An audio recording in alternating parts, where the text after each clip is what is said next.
Hey, Hey. we're live. We made it. And there's 4 of us. There's 4 of us. How's it going, everyone? Good. I'm just going to throw up some random. I'm going to mute myself, though, while I do it, but I'm going to throw up some random chats. You guys can say hello, and all. Hello. Oh boy, I don't even know if I'm even streaming on my channel. Oh, there we go. Okay. Looks good. Well, I got to tell you this. I didn't know what the heck was going on. I changed my system. I got headphones on. Well, I was set up a screen on my other screen to watch playback. Well, I was hearing the playback plus you guys, and it was like delayed. And I thought, what the hell is wrong with the soundtrack? Well, I was listening to the web page and this at the same time. Oh. I fixed it. Yeah, that'll do it. That'll do it. Yeah, so I don't know. I'll be muting myself from time to time because I don't know, Poe, you just arrived, but I already told the guys we are in the middle of a windstorm like no other here in Texas. The trailer is shaking and popping and all kinds of crazy stuff. Oh, nice. So when it gets really bad, I'll be muting myself. So hopefully there's not too much where I'm going. And then you guys are all like, "Hey, we can't hear you." But, yeah, it's been really bad, pretty much all day. I was telling the guys before we started that the wind got so bad we didn't have any thunder, no rain, no lightning, nothing like that, and the town of Van Horn lost power just from the wind. Oh. It's like crazy. Yeah, if this trailer's a rocking, yeah. Unfortunately, it's just because of the wind. You still got power though. Yeah. Town had no power, but we got home and we sure had power. So That's right. that's the beauty of it. I always say there's the 3 houses here, our place, and then the 2 other places that we can see. My buddy Greg from work, and Shane and Lucretia's house. Shane and Lucretia are on grid. Greg is like me; he's off grid. So we still have power, but Shane, he'll lose power when town goes out. So, Shame. so I'll be going outside for something, and I'll hear his generator running because he's got a. And I guess it was in the fall we had a bad storm, and like 8 or 10 power poles broke between town and here. So it was only the people out here that were out of power, but he was out of power for like 10 days, something like that. Wow. Yeah, it's epic. It's epic. Epic. It's going to be epic. Yeah.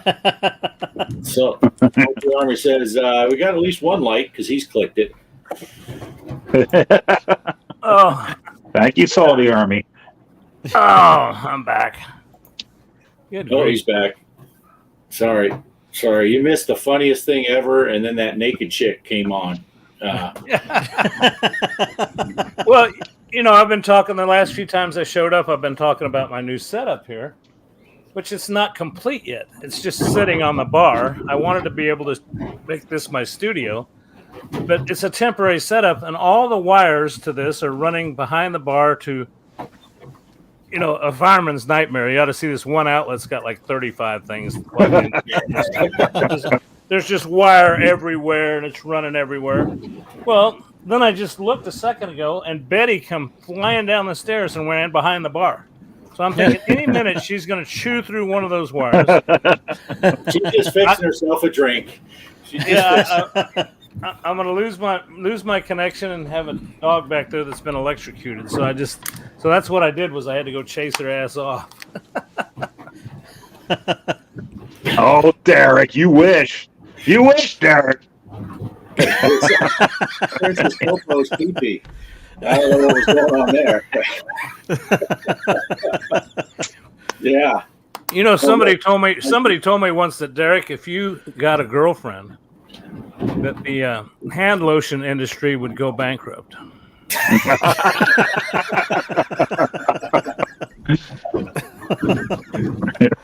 Oh, look, I'm wearing your Flick My Balls shirt that Joe got me last year. But Poor Derek. I've been waiting for an opportunity to tell that joke, and that just seemed like a good lead-in. I never thought about it. Flick my balls and then a wiener controller. yeah, it's kind of a theme. There's kind of a theme going on. Better change it up next year. Next year I'll get a Rambo doll. Oh, that's hilarious. Yeah, Polo's got him some peanut butter cup ice cream. Hey, Ooh, if you yum, didn't bring yum. it up for everybody, Nice. we don't want to hear about it. Yeah, man, I gotta move my browser over.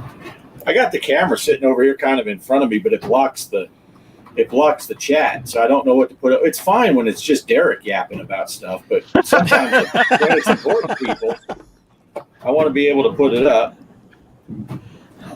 Yeah. Hey, look at who's here. Look at who's here.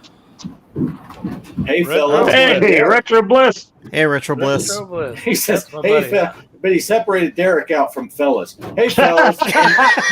And Bliss knows. Bliss knows. Oh, I always watch Retro Bliss when I'm at the gym on the little elliptical thing or the treadmill, and nobody.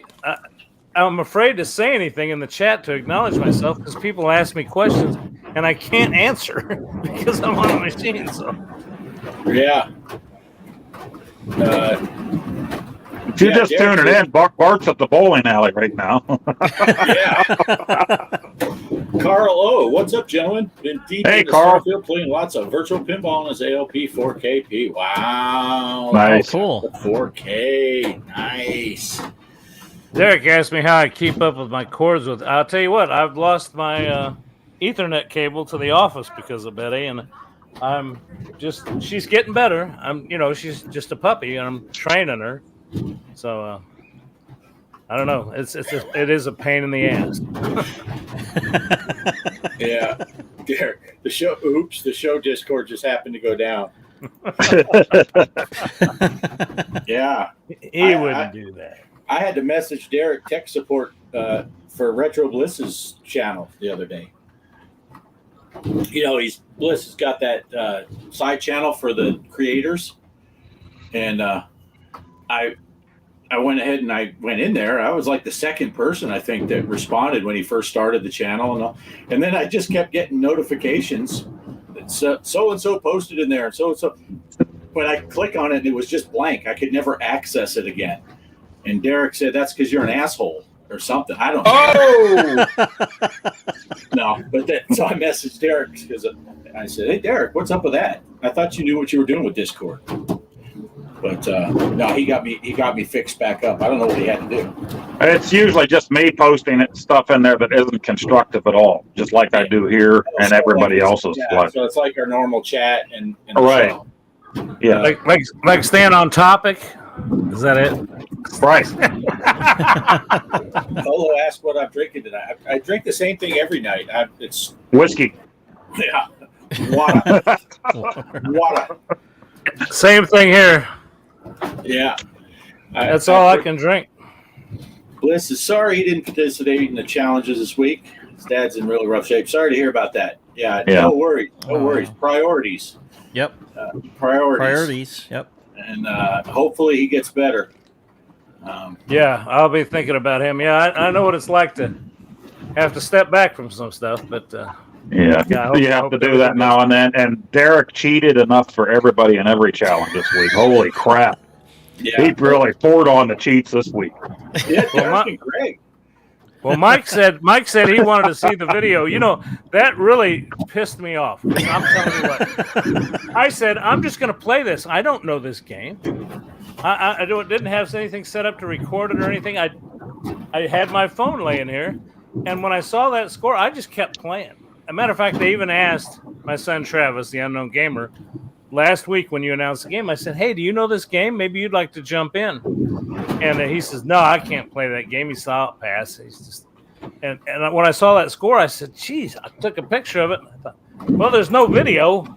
It didn't happen. So you can throw it away if you throw it away if you want. You can keep the prize. You can keep the prize if you want because it didn't happen. You take that picture off of a Google image? Is that where you got the picture? Yeah, if you do a reverse image search, you'll find who actually, Derek says, "Did you see my Donkey Kong Jr. score?" No, I didn't scroll down that far, so I didn't know they had negative scoring on that game. If Derek cheated, then why? Yeah, Derek did good on the one, but not so good on the other. But he did good in pinball, right? In the house. Farrell. Operation Shutdown. I put up a couple of his chats, but we didn't get a chance to say hey to him. So good to see you. And Polo, a lot of love going out for your dad there, Bliss. Hopefully he gets to feeling better. Yeah. But yeah, it was a crazy week of the. I didn't even bring my phone out here, so I can't even.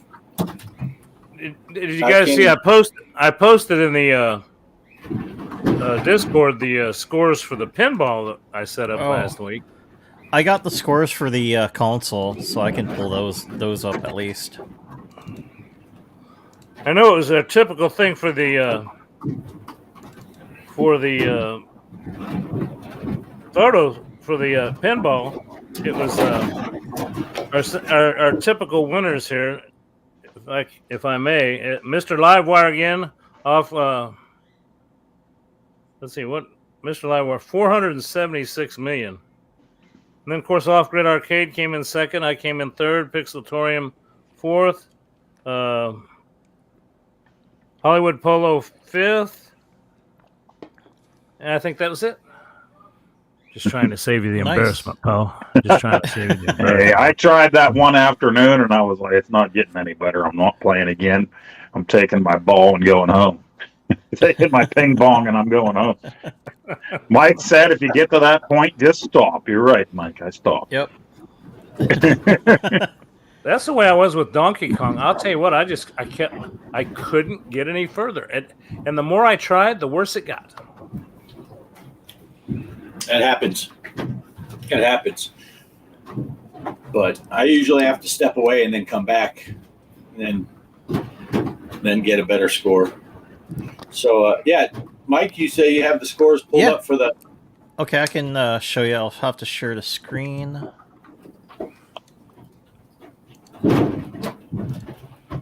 All right, I got it up. If you want to pull it up. So, coming up at the top, G. Parker's Arcade Room, 109,600. Pixelatorium, 65,600. Mr. Livewire at 46,100. Mr. Postal, 41,000. Off-Grid Arcade, 38,800. And Mike the Gaming Road Warrior, 30,800. Yeah. Who was that last place?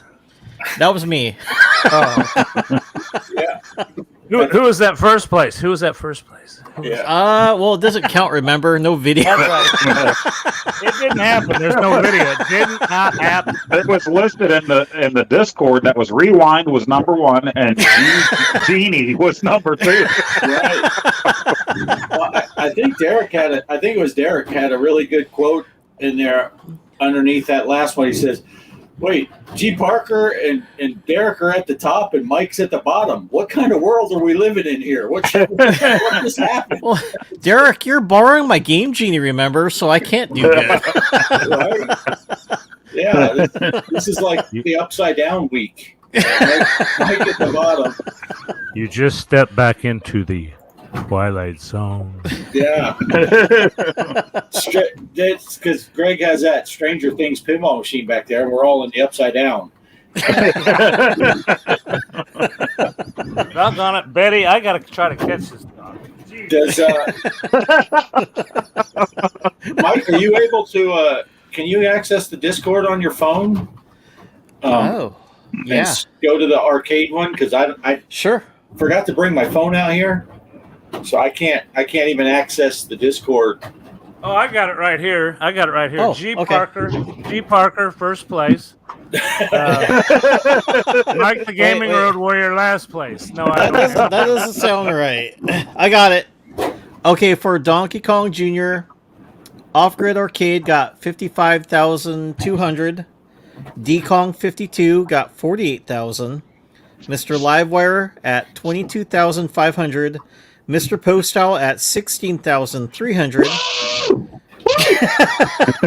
G Parker at 3,600. And Pixeltorium at 1,200. Loser. I beat Derek. Yeah. Yeah. I was not last. Derek had the. I think you could almost just walk right off the edge 3 times and beat Derek. I don't know how. Yeah. Where's you know what I'm worried about is where's our Arcade Chaos? Yeah, chaos. Yeah, I didn't see chaos on either one of those. Dogs and cats living together. I think he's got the games. Yeah. Dogs and cats living together in mass hysteria. There's the truth. Salty Army says it ain't nothing wrong with rage quitting as long as you don't break stuff. Yeah, I agree. Yeah, but and the you two don't kind have, of go hand in hand. I mean, yeah, just as long as you don't throw your controller at your nice TV or punch your arcade machine, you're good to go. Right. Yeah. knock your spouse out or something. Cheryl drew a Joy-Con right into our 75-inch TV about a week after we got it. No, she wasn't using the wrist strap. You know, we were playing Nintendo Sports Bowling, and that came up, and I said I had mine on. I said, "Put that on." She said, "I'm not going to throw this thing." I said, "It says that every time there's a reason." It wasn't 5 minutes later, smack right off.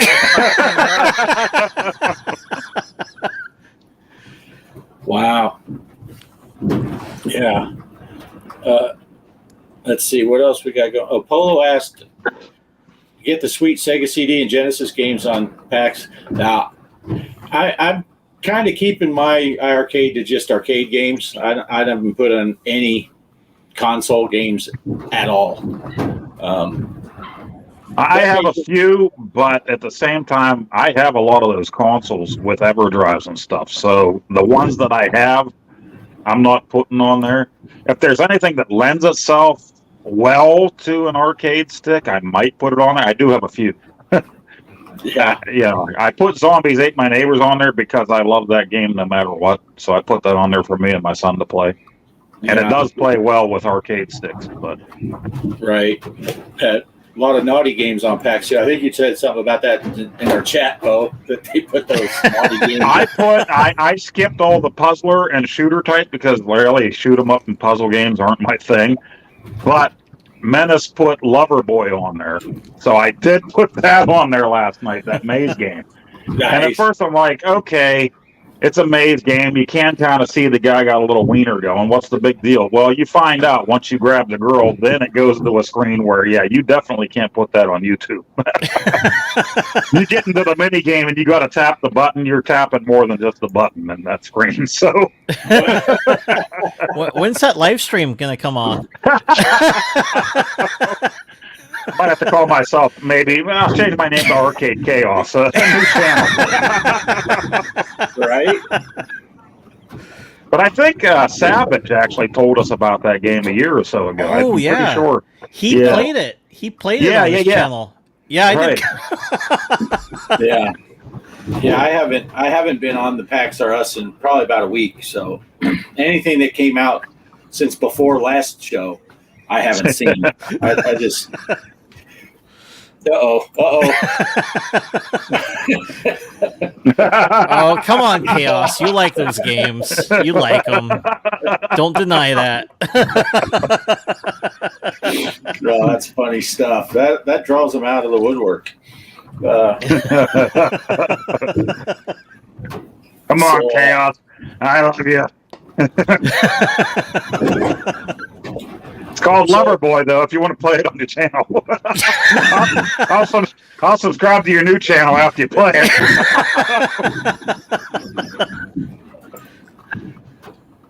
Oh, here we go, nerds. Speaking of, just A lot of girls on bikinis on beaches I'm playing tonight. Oh. Be sure to listen to Epic when you do that, though. Right. Mr. Poe Styles Too Hot for TV episode. I'm playing Princess Peach and Strawberry Shortcake and then Loverboy.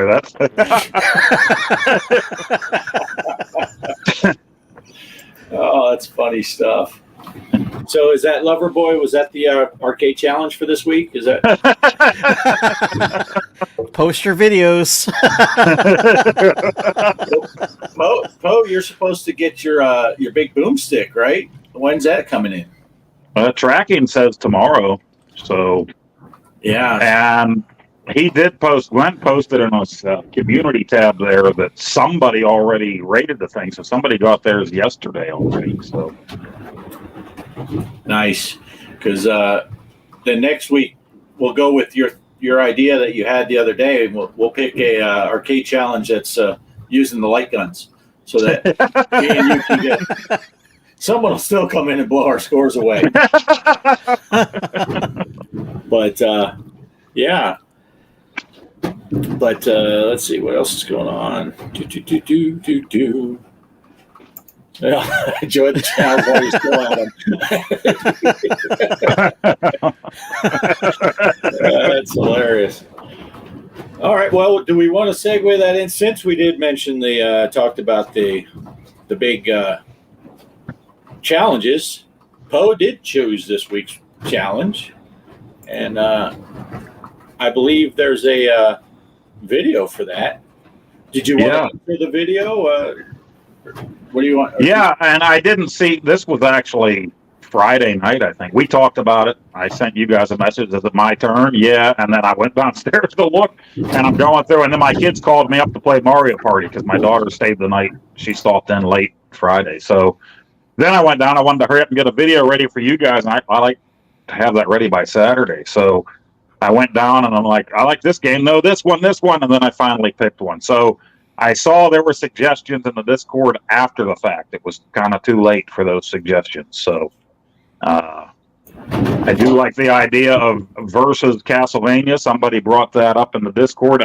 I almost picked that on my own before I ever saw that, but I didn't pick that this week. And here's the video you'll see. All right. Are we ready? Here we go. Okay, guys, I'm picking the game, and this is it. Gunsmoke, or gun dot smoke, as some people call it, because there's a dot right in the middle of the thing. Let's get right to it. And there we go. 8-way controls, fire left, center, and fire right. That's right. This might be a lot tougher for people playing with arcade sticks than it is on an actual controller. I don't know how this will be set up for somebody with a handheld controller, but this is the way it is for the rest of us. Let's take a look. Hard as nails. It's Capcom Hard. This did come out for Nintendo and various other systems back in the day. This is 1985 arcade release. Again, 3 buttons here to shoot. This is a run and gun game from Capcom. Let's go. Put in, we're not going to play 4 times. We're going to suck fast. But we won't hit continue. We'll let the time run down. We'll try it a few times there from the start. That's the way it goes.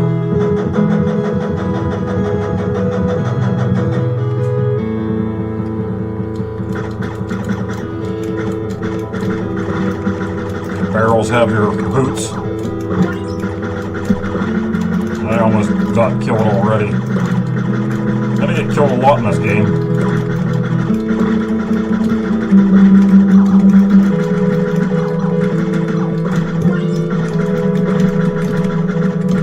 What's gonna happen? Right there it happened.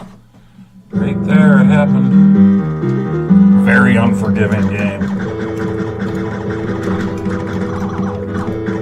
I went back and forth this week between this, Mappy, and versus Castlevania. We've been doing a lot of spooky themed games lately, so I thought maybe we should save something like Castlevania versus for Halloween.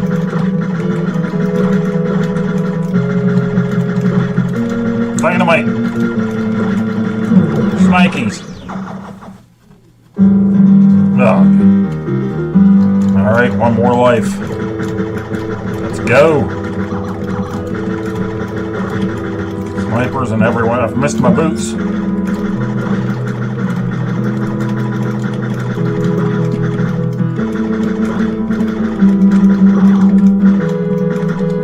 Oh no.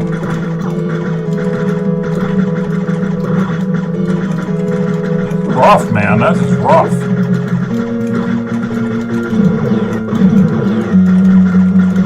Yep, and that's it.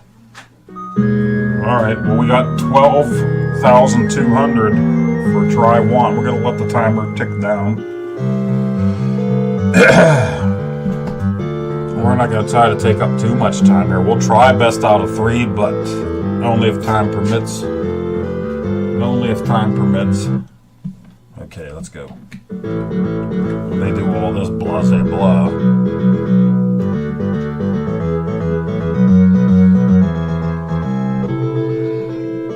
I only get 2 tries before.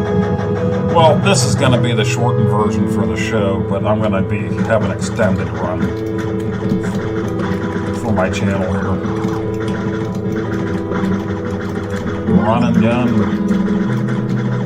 And kid, 3 buttons.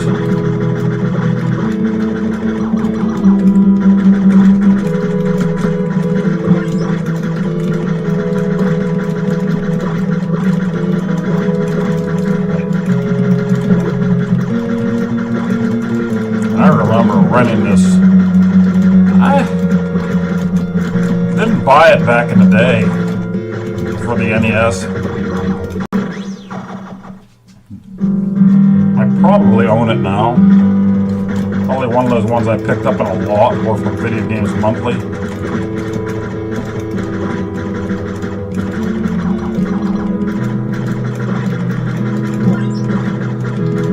It's a very tight bottleneck.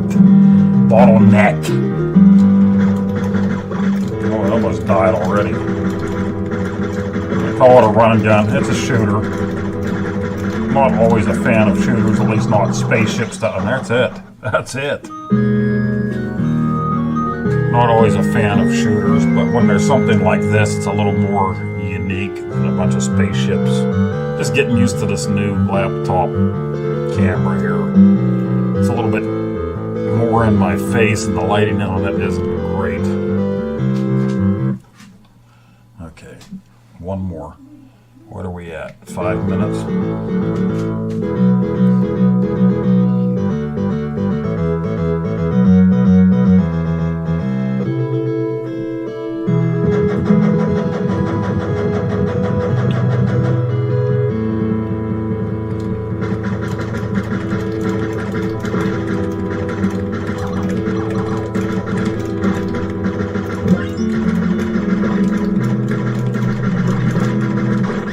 Whoa, I didn't even see where that one came from. Totally missed it. It's like the way of shooters.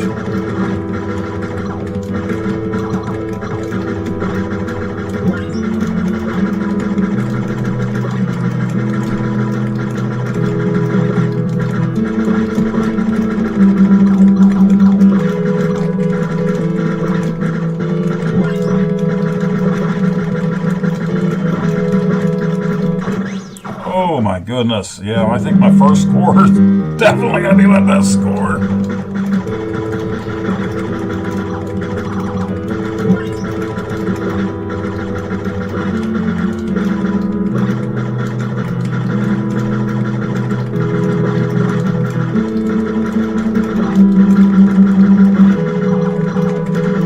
Arcade challenge, play it in Maine. I am dead. So 12,000 something or other was my best score for this challenge. We're at 6 minutes, and let's do one more. Of course we have to, because this gives everybody a chance to go pee during the show. One more. We have one more credit in there anyway. Let's go through this extra long intro. 3 buttons is crazy though. Master Bader. $10,000 reward. We're never going to get to it. I'm never going to get to it. But you will.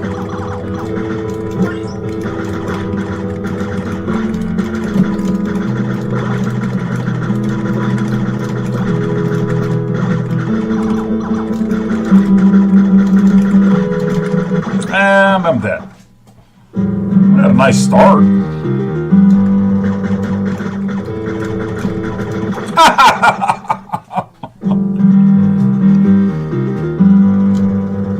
Shut up.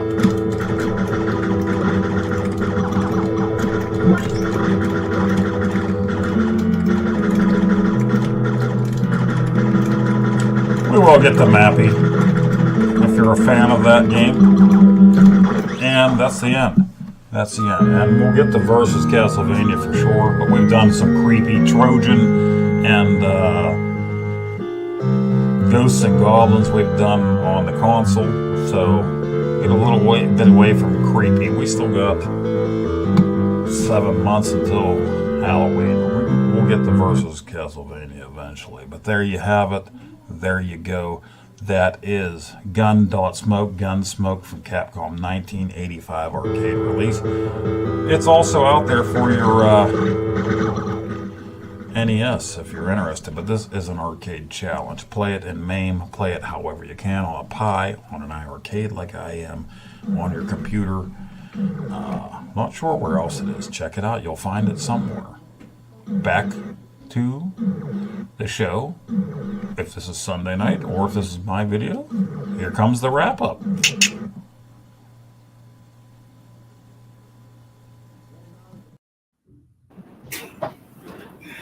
Nice. See, I told you it would be short. That's what she said. Yeah. That was pretty good. I'm pretty sure that last time you got dead there, it looked like you tried to catch the bullet with your face intentionally. You just got right into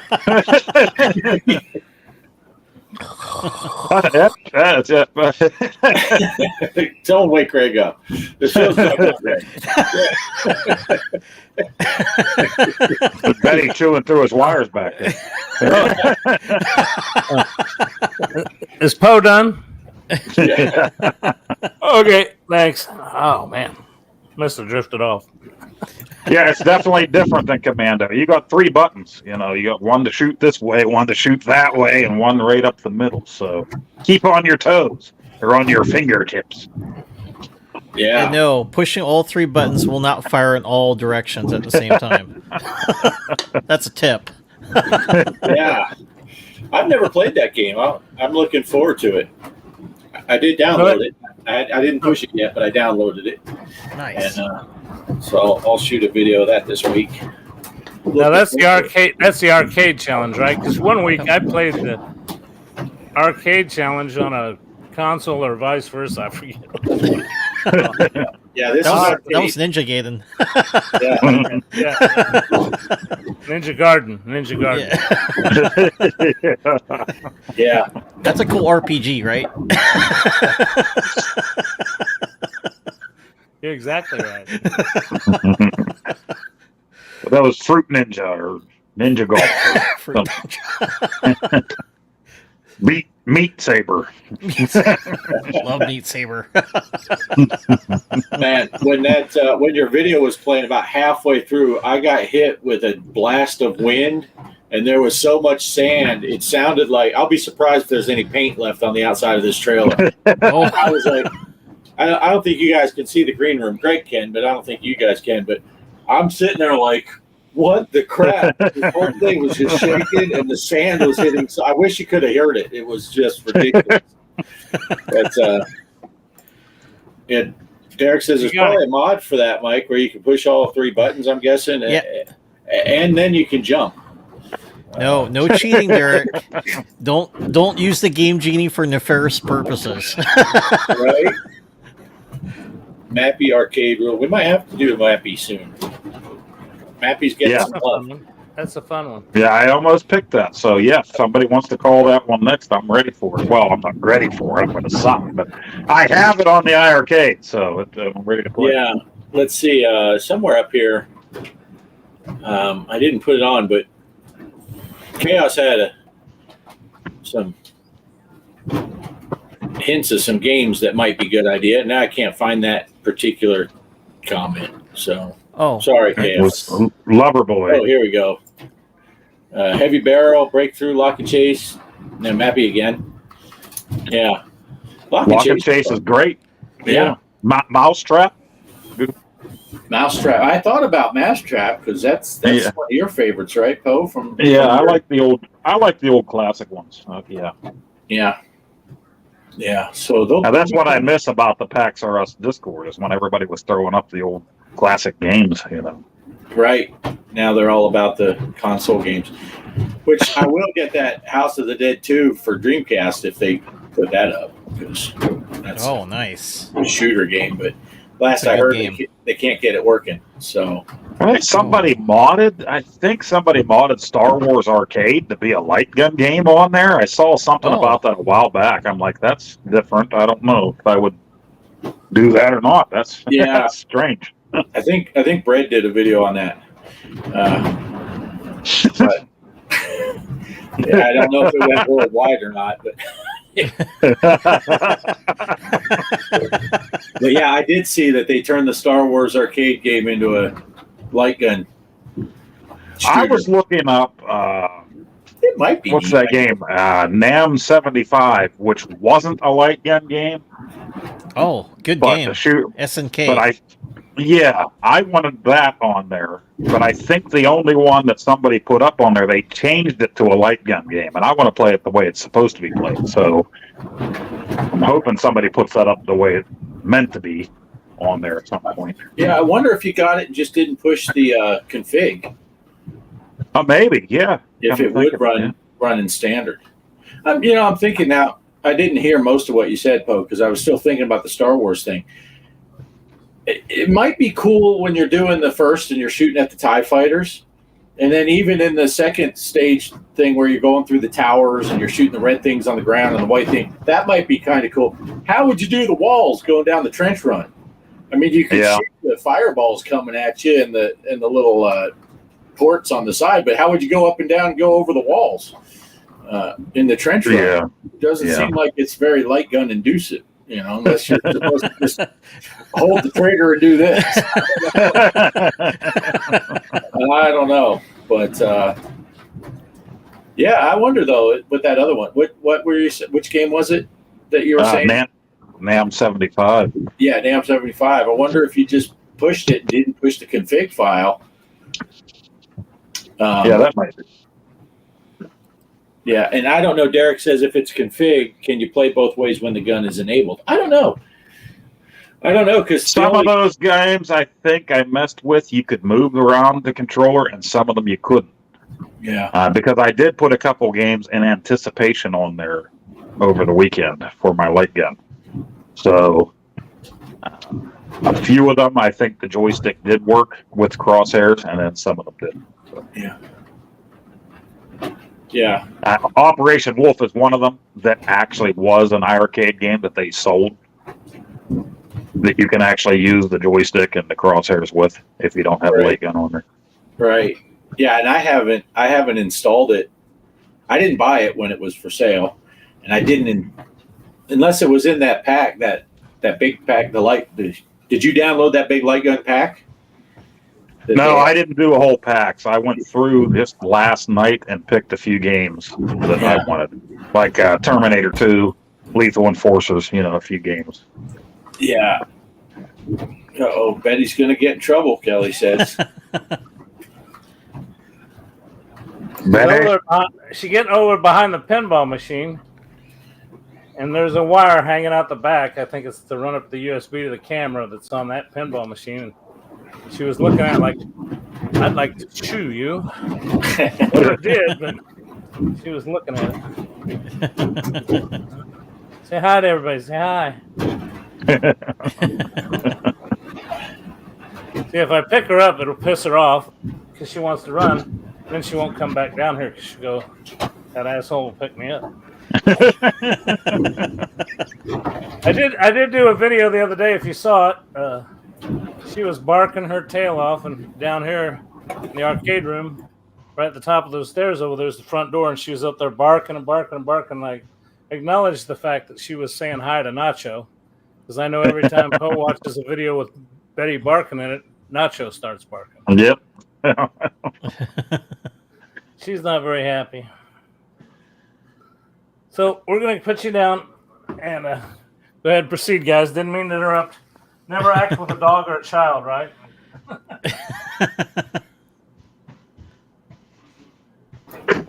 Cass is saying Crystal Castles as a challenge. I'm sending her back up. Oh, or Donkey Kong. I had a sneeze there, so luckily I had the mute button on. You're on a wire. Donkey Kong 3 will be coming. We did Yeah, Donkey definitely. Kong Jr., so 3 will definitely be coming. Yeah, we've always been kind of unsure with these because we're trying to make it so that we pick games that people can just easily maybe download and play. But then when you get something like Crystal Castles with a trackball, how many people can play, you know? Yeah. We were keeping console games. Yeah. Well, I mean, we tried to say, okay, keep it to with the Switch, but not everybody has a Switch either. So, yeah. right? So Yeah. console games are just kind of like, I guess it's just whatever. People can download it. You can play it here or there. You have it on Switch. Maybe you have a Wii U and it was on there at some point. You know, hopefully you can play it. Right. But MAME, I don't know. You have it on your computer. You have it on a Pi, but does everybody have a trackball? So Right. it's kind of rough. When we get around to picking it, it's usually a Friday or a Saturday. We talk about it in chat. Whose turn is it to pick? Okay, go pick a game. And then you're trying to hurry up and pick it. For me, it's like at midnight or something, you know, and get a Right. video out for the show. So Yeah. Now, And Bart, yeah, go ahead. well, I was just going to ask you, and I both have the Legends Gamer Pro, which has a Right. trackball in it. So I'd have to look and see if the Coin Ops has some of those games. I kept thinking about what you guys were saying about the trackball, but that Gamer Pro does have a trackball on it, so that would enable me to be able to play a trackball game if I have it on the. Yeah. Yeah, so far we've been pretty much keeping it just to joystick and buttons. But yeah, we'd have to see put up a poll or something. How many people have a trackball and you want trackball games? We did Centipede, but that was before we were doing these officially, right? Mhm. yeah. We just all Yeah. played a game of Centipede. But, Yeah, Yeah, I before it was picked that just kind of like, here's the four of us, we're going to play the games. Now, if we're throwing it out there, it depends on what everybody wants to do. yeah. And then, of course, the console challenge got thrown in there. And so far, they've all been NES games, but Yeah, it could be for anything. it could be anything. Right. Whatever you want to emulate for. Right. So There's a ton of 2600 games out there that are easy enough to emulate on your freaking pocket watch if you needed to. You know? And as long as it's something that's as scoreable, that you can capture the score of. You couldn't play obviously Mario Kart, for the N64 because Well, and that's where the older games come in good. Like Atari was pretty much about high scores on their, 7800 to 2600. Everything was about high scores for those things. So, Even some of the NES games. right. Genesis. Genesis. Same thing goes for the pinball things. We've kicked around that idea of moving on to Pinball FX, Pinball M, but everybody seems to have, for the most part, haven't got any complaints on FX3. Some people haven't even moved on to the new platforms. And the nice thing is you can cross-platform with FX3 with the Switch. So if you don't have Steam on the PC, the Switch works with it. So. right. That is true. Now, with that in mind, I didn't ask you guys if we wanted to or not, but there's I went ahead just for giggles and set up a pinball tournament for this week. If you guys want to do it, the game is El Dorado, and the password is G Parker lowercase. So Just look for El Dorado on FX3 and send Excellent. her. Yeah. All right, there you have it. So we got a arcade challenge and a Yep. pinball. We're gonna save next week. We'll do a console challenge.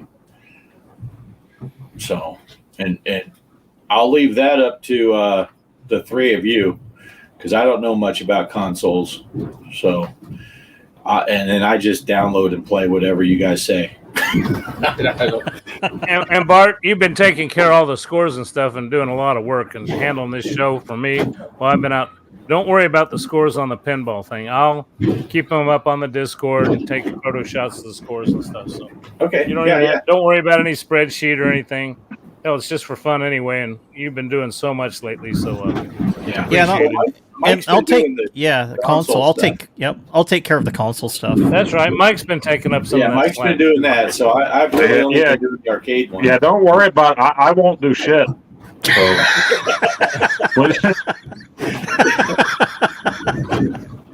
We want you to do what you're best at, Poe.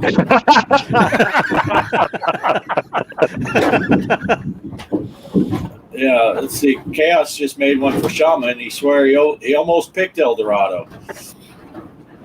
Yeah, Well, I'll get in your shaman one. You get in the El Dorado one there. yeah, Yeah. yeah. Because we got. I know, like you said, Greg. People have these tables, so there's jump in there. It's just for the heck of it, just for fun. Well, I put a one on El Dorado, which I haven't played much. Matter of fact, I don't remember using it much in our other tournaments, so that's why I kind of picked it. And I don't know if this is a good score on that table or not because I haven't played it that much, but I did get a 1,963,881 or something like that, close to it, if I can read it from here. Well, that's not. What'd you get on the other two balls?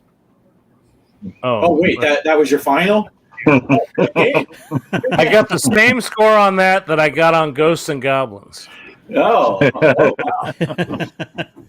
The Yeah. same way. The Yeah, I same- don't. you know, I don't there's no remember. It's video. been so long since I played El Dorado. I don't remember. Hey, if the wait, highs were- do they have a rewind feature on pinball? I didn't know that. Yeah, they do. There's though. things you just don't know, Poe. There's things you just don't know. Yeah, don't they have some of those that?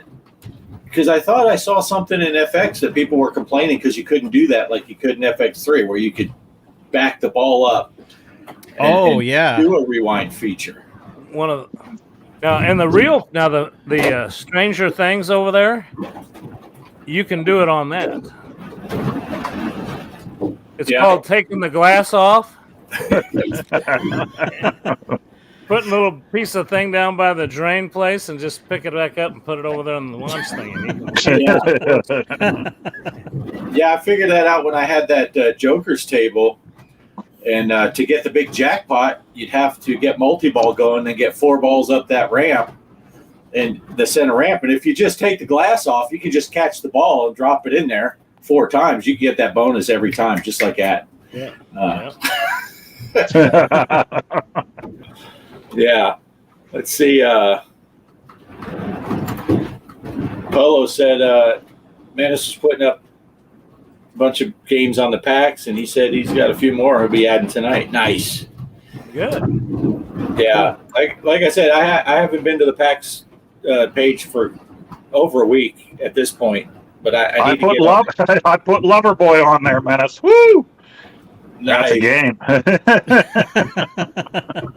No, Derek says Greg's giving away. That's the real way that Greg beat Kelly's score off of that Stranger Things. He took the glass off so he could just bump her off. Now we know.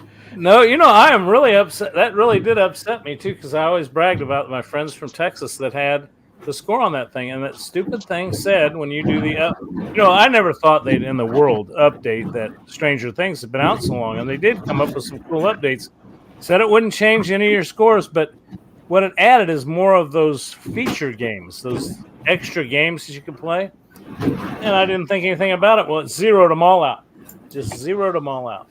Yeah, we know what really upset you. You saw that it erased Kelly's score, and then you got all excited because you thought there'd be a way to erase my score on your Galaga, and couldn't No figure way. it out. And then the son of a I don't even turn that thing on anymore. 'Cause it's always OTA. Yeah, I was on the Facebook Marketplace for Kansas City, and I saw that on there. Please, someone take this Galaga tabletop. I'll pay you. Take this. Hiring someone to beat this score. Oh, I'm asking a lot for it though, because I said it's a big time celebrity. But hey, since we're a little break here, I gotta go. 7 o'clock's kind of my. I'm good for about an hour right now. I want to thank all you guys, Bart, for kind of running the program here by virtue of the fact that you were here at my house and we were able to set you up to be that, the guy that runs it. And Poe and Mike, I want to thank you for carrying on without me. I apologize for not. I'm going to try to start making it at 6 o'clock each night, or like I did tonight. And it's just unfortunately at 7 o'clock I get to get out here. So just the way it is for now, but we'll get that fixed here pretty soon. So thank you guys. Love you all. And thanks to the audience out there and everything. And we'll see you on the pinball tournament and on the arcade challenge this week. So have a good one. We'll see y'all later. all right. We'll see you. Good night, Greg. All right, see you, Greg. All right. Take care, guys.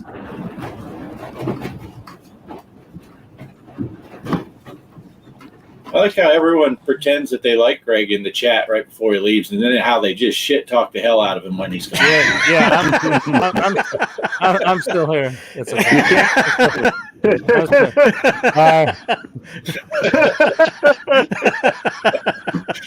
Can't rewind on this one, Greg. It's too little. No rewind feature. Derek, you can't fit a Game Genie in there. Cheaters. Chaos is all ready to shit talking for Greg, but he doesn't. Greg's still in the green room watching. Oh yeah, that's hilarious. Oh, that's funny stuff. Yeah, that's cool though. That little ghost. You should have played on that. They have Ghouls and Ghosts on here too. You had your choice of 2 different cabinets, but both games are on there. And this is one of the ones where they did their new screen that's supposed to look like a CRT. It was pretty neat. Nice. But yeah, somebody claims to have beat this game with the little controls. With a Played through hammer it or with twice. a baseball bat? Did they put a video? Did they put a video? Yeah, it doesn't count. right? Yeah. Right. Yeah, because I would be we talked earlier about the rage quitting, and Salty Army was saying, as long as you don't, man, that's punt size. You could punt that son of a bitch into the neighbor's house. It's very rare now. Orders are done. So if anybody wants it, I'll sell it to you for $5 billion. Nice. Right here. Oh, never mind. Those things are cool. They're fairly expensive though, huh?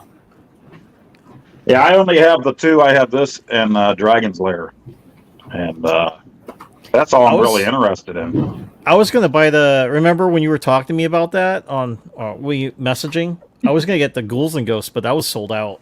Yeah, That's they the one I sold wanted out to get. quick. Yeah. Yeah. How much do they run? Oh gosh, I can't remember the price of those now. But with this one, since I had ordered the Dragon Player, I'm on their mailing list, so I got the pre-order discount, which is nice. I think they drop it like $50, something like that. I don't remember exactly now, but they'll send you that months ahead of time, and that's when I ordered. And for me, it was Ghosts and Goblins. For Mike, it was different. He played Ghouls and Ghosts more, so I had to have the Ghosts and Goblins one. And I love it. Yeah, but they both cabinets have both games on them, so you can select. You can choose which game you want to play. Nice. Nice. Yeah. Yeah. Chaos. He's got arcade mini, perfect size for Masters of the Universe. Well, they do. You can put a full-size controller on these, and they have an HDMI out to put it on your TV. But I mean, I have this game already on the iArcade, so I don't need to mess around and do that. Yeah. Just kind of to sit there. So It's a good display case. right. Yeah. Yeah. You see, they're working on a skee ball. Yeah. Yeah. They said it's supposed to be a working Skee ball, and then they're doing the pinball, but it's non-playable. So a lot Right. of people were disappointed. Oh, Yeah, oh, that's why I saw the announcement for the skee ball, and they were very adamant. This will be playable. This will be. 'Cause they did the announcement right after the pinball released, and people were And upset. they made the change machines, which were cool. They were little USB chargers. You could hook up to your machine, your arcade machines, to keep them charged. And they had the one that was wood grain and the one that was blue and white. Those were cool. I didn't get in on those. They had the Coke machine and stuff like that. Then they came out with a cigarette machine. A lot of people were up in arms. How could you have a cigarette machine? Come on now. Most of Right. us that are buying this are Gen X. Who cares about a cigarette machine? Come on. Right? Yeah. The people that are building the dioramas, and then there are people who are like, there weren't cigarette machines in our arcades. Well, guess what? I didn't have an arcade nearby. We would stop at a pub every week that we would have pizza at every Friday night. And they had a cigarette machine at that pub and Mr. Deuce Castle right next to it and Qbert across the room. And that's where we played most of our arcade cabinets. So there was a cigarette machine there when I was a kid. You know? What's the company that's making these? That's a New Wave Toys. New Wave Toys. Yeah. Right now, the latest ones they were doing, it's shipping right now, are Berserk and Frenzy. Oh, nice. That's nice. I like me some Berserk. Doesn't mean I'm good at it. Yeah, let's see. I'll pull it up real quick. Yeah, once they're done with them, that's it. You're going to have to buy them from somebody off of eBay for $1 zillion, you know. I think the only one that was still around for a while that you could get was Space Ace. Nobody was buying that for some reason. Oh, really? Yeah, They had a Zoltar. It's coming soon. Zoltar. yeah, that's coming. Yeah, Zoltar. Yeah. If you want to be like in big and wish that you were big, you can buy one of those. Berserk is $179.99. wow. And Frenzy is $189.99. Yeah, and if you're on their mailing list, they send you something ahead of time where it's discounted. The USB cigarette machine, Cool Cigarettes, is $70.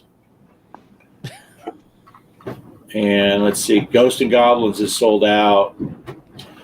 Everything else is sold out. Yeah. And then they'll do like a little roadmap of what's to come, but it's a silhouette. So a lot of people spend a lot of time guessing what that arcade cabinet is by the shape of it. Wow. Right? Yeah. That's pretty cool. They got a little boom box on here for $60.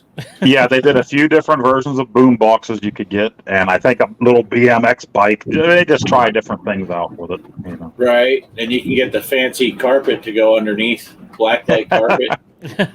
Yeah, there are people. I belong to dirty. their actual Facebook group, and then there's a fans of them Facebook group, and people will show their dioramas where they got the 1/6 scale everything. They set up whole little arcades in their house with these machines, and then they got little Marty McFly figures standing at each, you know, and different characters that size playing the arcade games. It looks really cool. You know, they built the walls around it, and they have the carpeting and the black light so that everything Nice. looks cool. Yeah. Operation Shutdown figured it out now. That's why you smoke this to this day. Because right next to Mr. Cuber.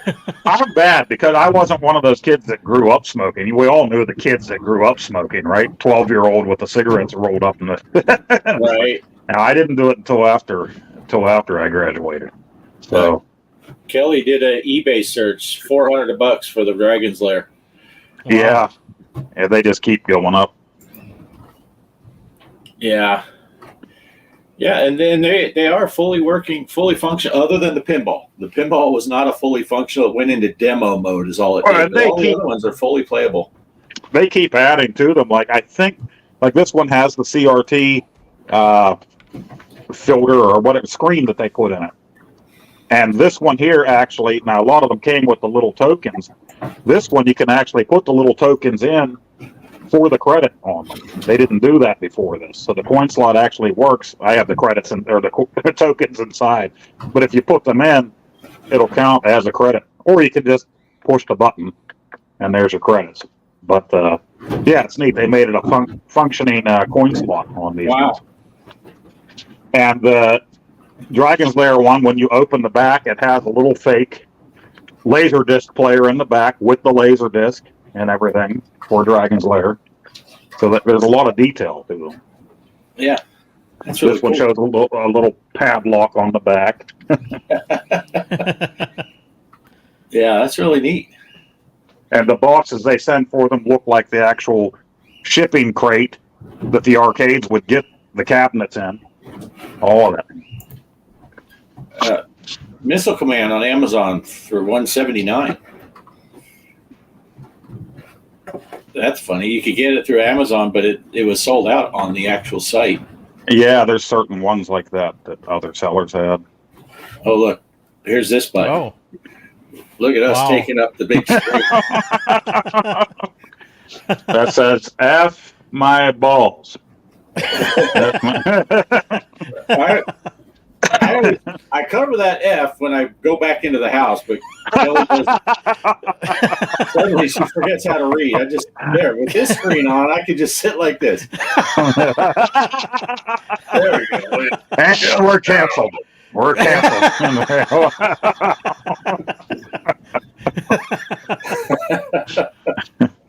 That's funny stuff. Oh man. Oh, I put my beverage on the floor. Yeah, that's where I put my coffee.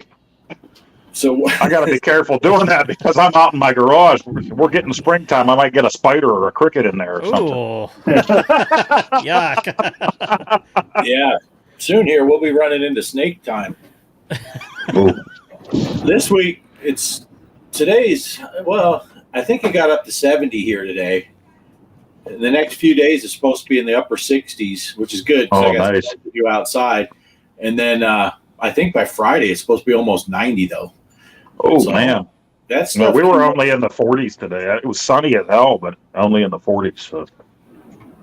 Yeah, it's crazy. I don't know what's going on. I'm just hopeful that the Texas skies are clear for the 8th of April here when the big eclipse happens, because we already got us a hotel room. We're going to be driving over there to the full eclipse zone, so that'll be Oh, fun. that's cool. That's we'll be driving down into Pittsburgh that day to take my son to the hotel. He will be going the next day to ship out for basic training.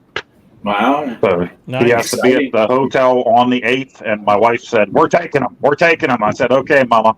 I said, "But we better not get lost. We don't need him to be AWOL the day before he goes into basic Oh, training." So- yeah, Yeah. yeah. You know, what's funny, when I joined the Navy, I was up in Prescott, Arizona, and that's where my recruiter was and all that. And of course, MEPS is down in Phoenix, and it's about an hour and a half drive from Prescott to Phoenix.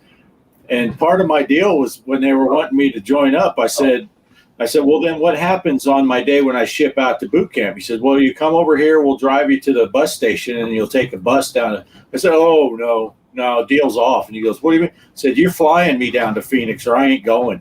So they did. They hired a plane, and it was just me and some old guy, pilot. He flew me down to Phoenix. Oh, nice. And then someone Yeah. picked me up at the airport. to Everything go- was different here back in the day. When I went, everybody stayed at the air wing, which was out near the Pittsburgh International Airport. You slept over the night before. Everybody that was going in, no matter what, Right. Marines, Navy, Air, and we had breakfast there at the air wing, and then the bus drove us into Pittsburgh, and you flew out. Now they don't do that. So they said there's a shuttle, take them to the recruiter. The shuttle will take them down to the hotel room where they need to be the night before, or you can drive them down. And my wife's like, we're driving them down so we can hang out with them. And I'm like, we're terrible. And once GPS gets you into the city in Pittsburgh anyway, it gets you all messed up. So we better make sure we know. We haven't driven into Pittsburgh in a little while ourselves. We're country type folks, so let's do a dry run or something here ahead of time. We don't want them to get in trouble right off the bat here. So, Yeah. Yeah, the only people who got private flights were 5-star generals and off-grid arcade. That's right. Yeah, I was half joking. I didn't think it would go anywhere. Who am I? I'm some high school kid. And I'm like, yeah, you're flying me down there. But they did. He got me plane ticket. So We had two tech schools for what I went for, and the first one was down in Texas right after basic training. That was my electronics part of the school. So we did that, and then we had to fly to California for the second half of my school. So we fly out there to LA, and from there they were flying us into Lompoc, a little tiny airport. We fly to LA, and it's me and all my buddies that I already had electronics school with that were going to the same school as me for this little tiny propeller airplane. It's going to fly us out over the ocean a little bit and then into Lompoc, little tiny airport.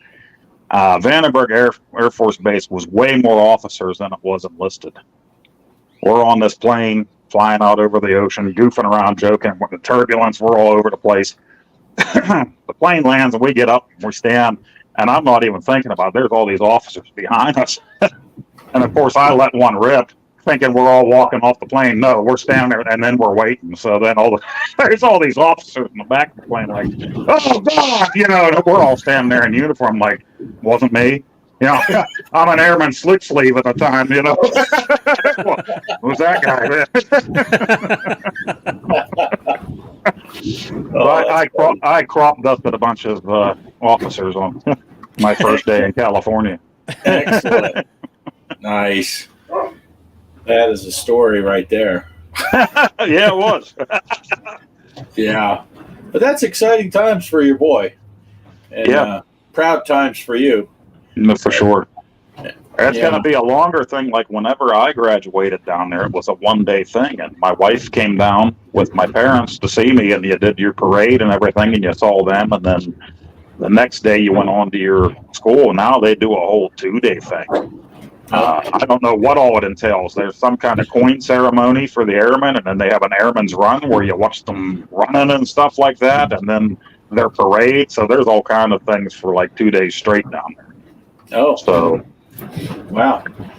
Yeah, we got to, when I did it, we had just the graduation day, and you get to hang out with your family that came, and then you did I think the night before, you had like family night. If your family was in town, you could go on base and meet with them for a little bit. Then the next day was all the ceremony and stuff. And then the next day you got to take some liberty time and go out in town with your family. And I was in Orlando, so we went to Disney World and Epcot Center. And I had to wear my well, it was summertime, so I didn't have the Cracker Jacks. I had the white jumper uniform on to go out. But yeah, and then I shipped out, I think 2 days later, I went to Pensacola for aircrew school.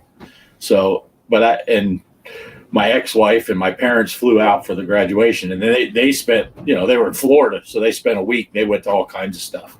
They hit all the theme parks and all that stuff, and I just got to go to the one day, but that was fun. But how did that work for you, Mike, when you did your? Oh, I was gonna say that's the same thing I went through when I went through Navy boot camp, but mine was over at Great Mistakes, Illinois. Right. So I got to stay there, and so you had your family, which my mom and stepfather came and saw me, and then we got to go eat out at Red Lobster. It was kind of funny though. I remember back then I could finish a whole meal, but after boot camp, I had what was it? It's like salmon in the bag with the vegetables. I could only eat half of it. And I was full. I'm like, what is wrong? But I think it's because with all the training, the exercise they gave you, you didn't need a complete meal to be full. So I'm like, I'll take the rest of it with me to the apartment or hotel where my mom and stepfather were staying at. So we went there, and we're supposed to go hit out Chicago, but I was so tired because during that last week we call it kind of like a hell week because you didn't get any sleep. I was sleeping, so I was catching up on my Z's, and my mom's like, "Oh, okay, he's definitely very tired." And then when I got up, I had to go back because our Liberty got canceled because some idiot in our unit messed up, and he went by himself. You're supposed to be with a parent or Oh. something, or with somebody. You can't go by yourself around in Chicago. And one of the RDCs, the recruit division commanders, drove, and it's like happenstance, saw one of his recruits, which was in our unit, like, oh, hey, you're one. Okay, Wow. so the following day when we got back, because we were supposed to be able to spend the night with whoever your family, and it got all canceled because of that idiot went out Oh, wow. wandering, and he was wandering, going parts in Chicago trying to look for a hooker. Oh, nice. So yeah, and I'm like, you stupid horn dog, dude! You ruined it for everybody because everybody had plans with their family, and so yeah, we would have to wait until we or not graduate, but get out of the boot camp. So transfer to your A school, then you can spend time with your family. But by that time, I think people had already ranged, like, oh shoot, your family's flying out because that one guy that messed it up for all of us. So he had to go look for some poontang that ruined it for everybody else. Right? Idiot. Yeah. Oh. I got to apologize to the viewers because me and Mike know better. If we do 2 Navy stories back to back, Poe leaves.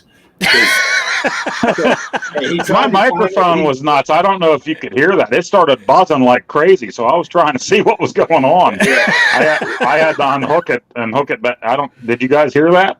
No. No, yeah. But, yeah, we had the same rule, though, Mike, as far as the no poontang rule. If you had family, you could go out with your family, but the guys Yeah. that didn't have family out, they had a 2 or more rule. You were not allowed, even in Orlando, you were not allowed to go out of town alone. And I always remember because a couple of my buddies that I was, your boot camp buddies, guys you hang out with and stuff like that in our little group, 3 of those guys, their families didn't come. So they all went out and they hung out together and took some.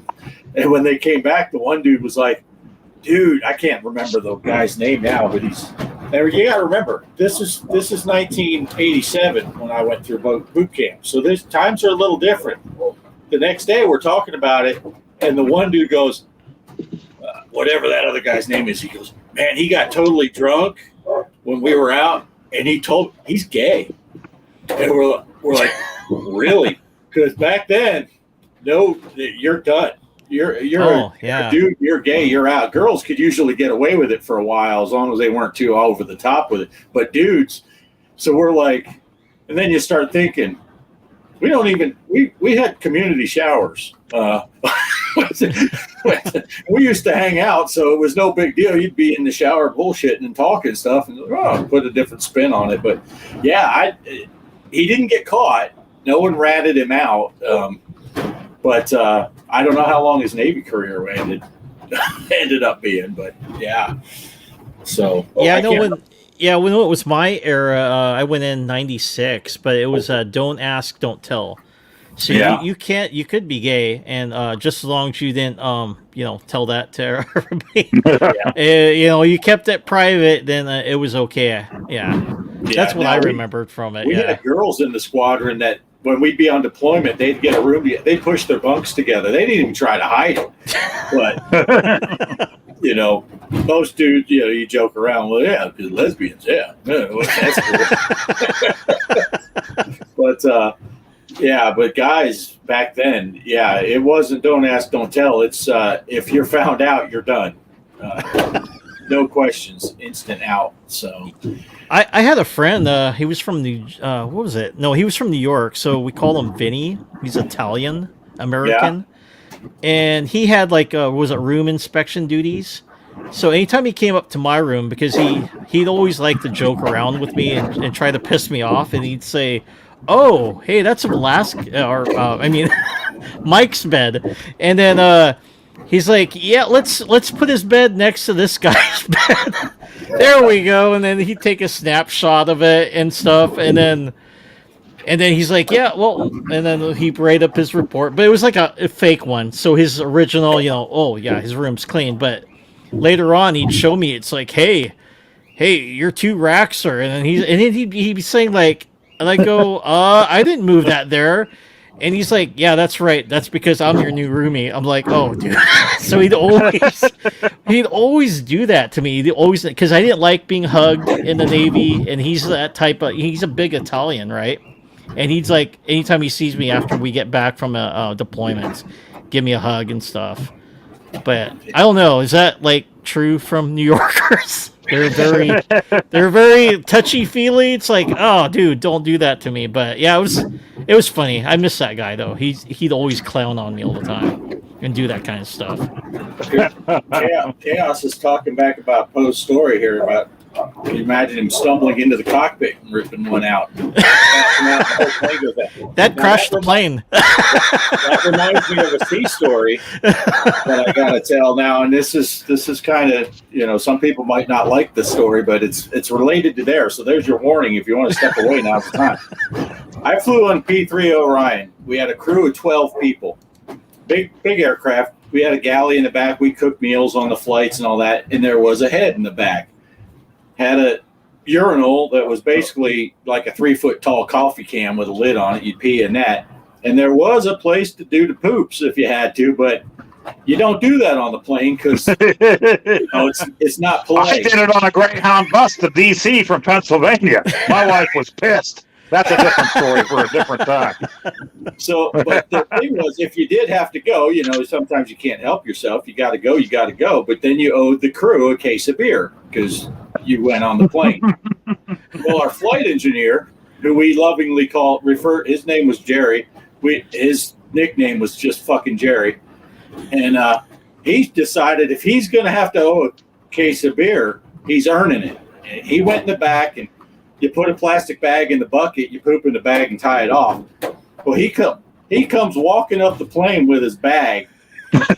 I'm sitting in my station. I feel something hit my. He's bouncing it off of all of us. Oh, no. So it's not like he's hitting you with a turd.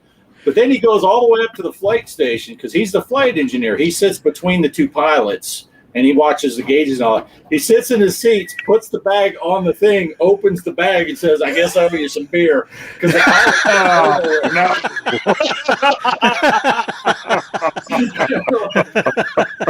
Here's the best. He was a chief petty officer. He wasn't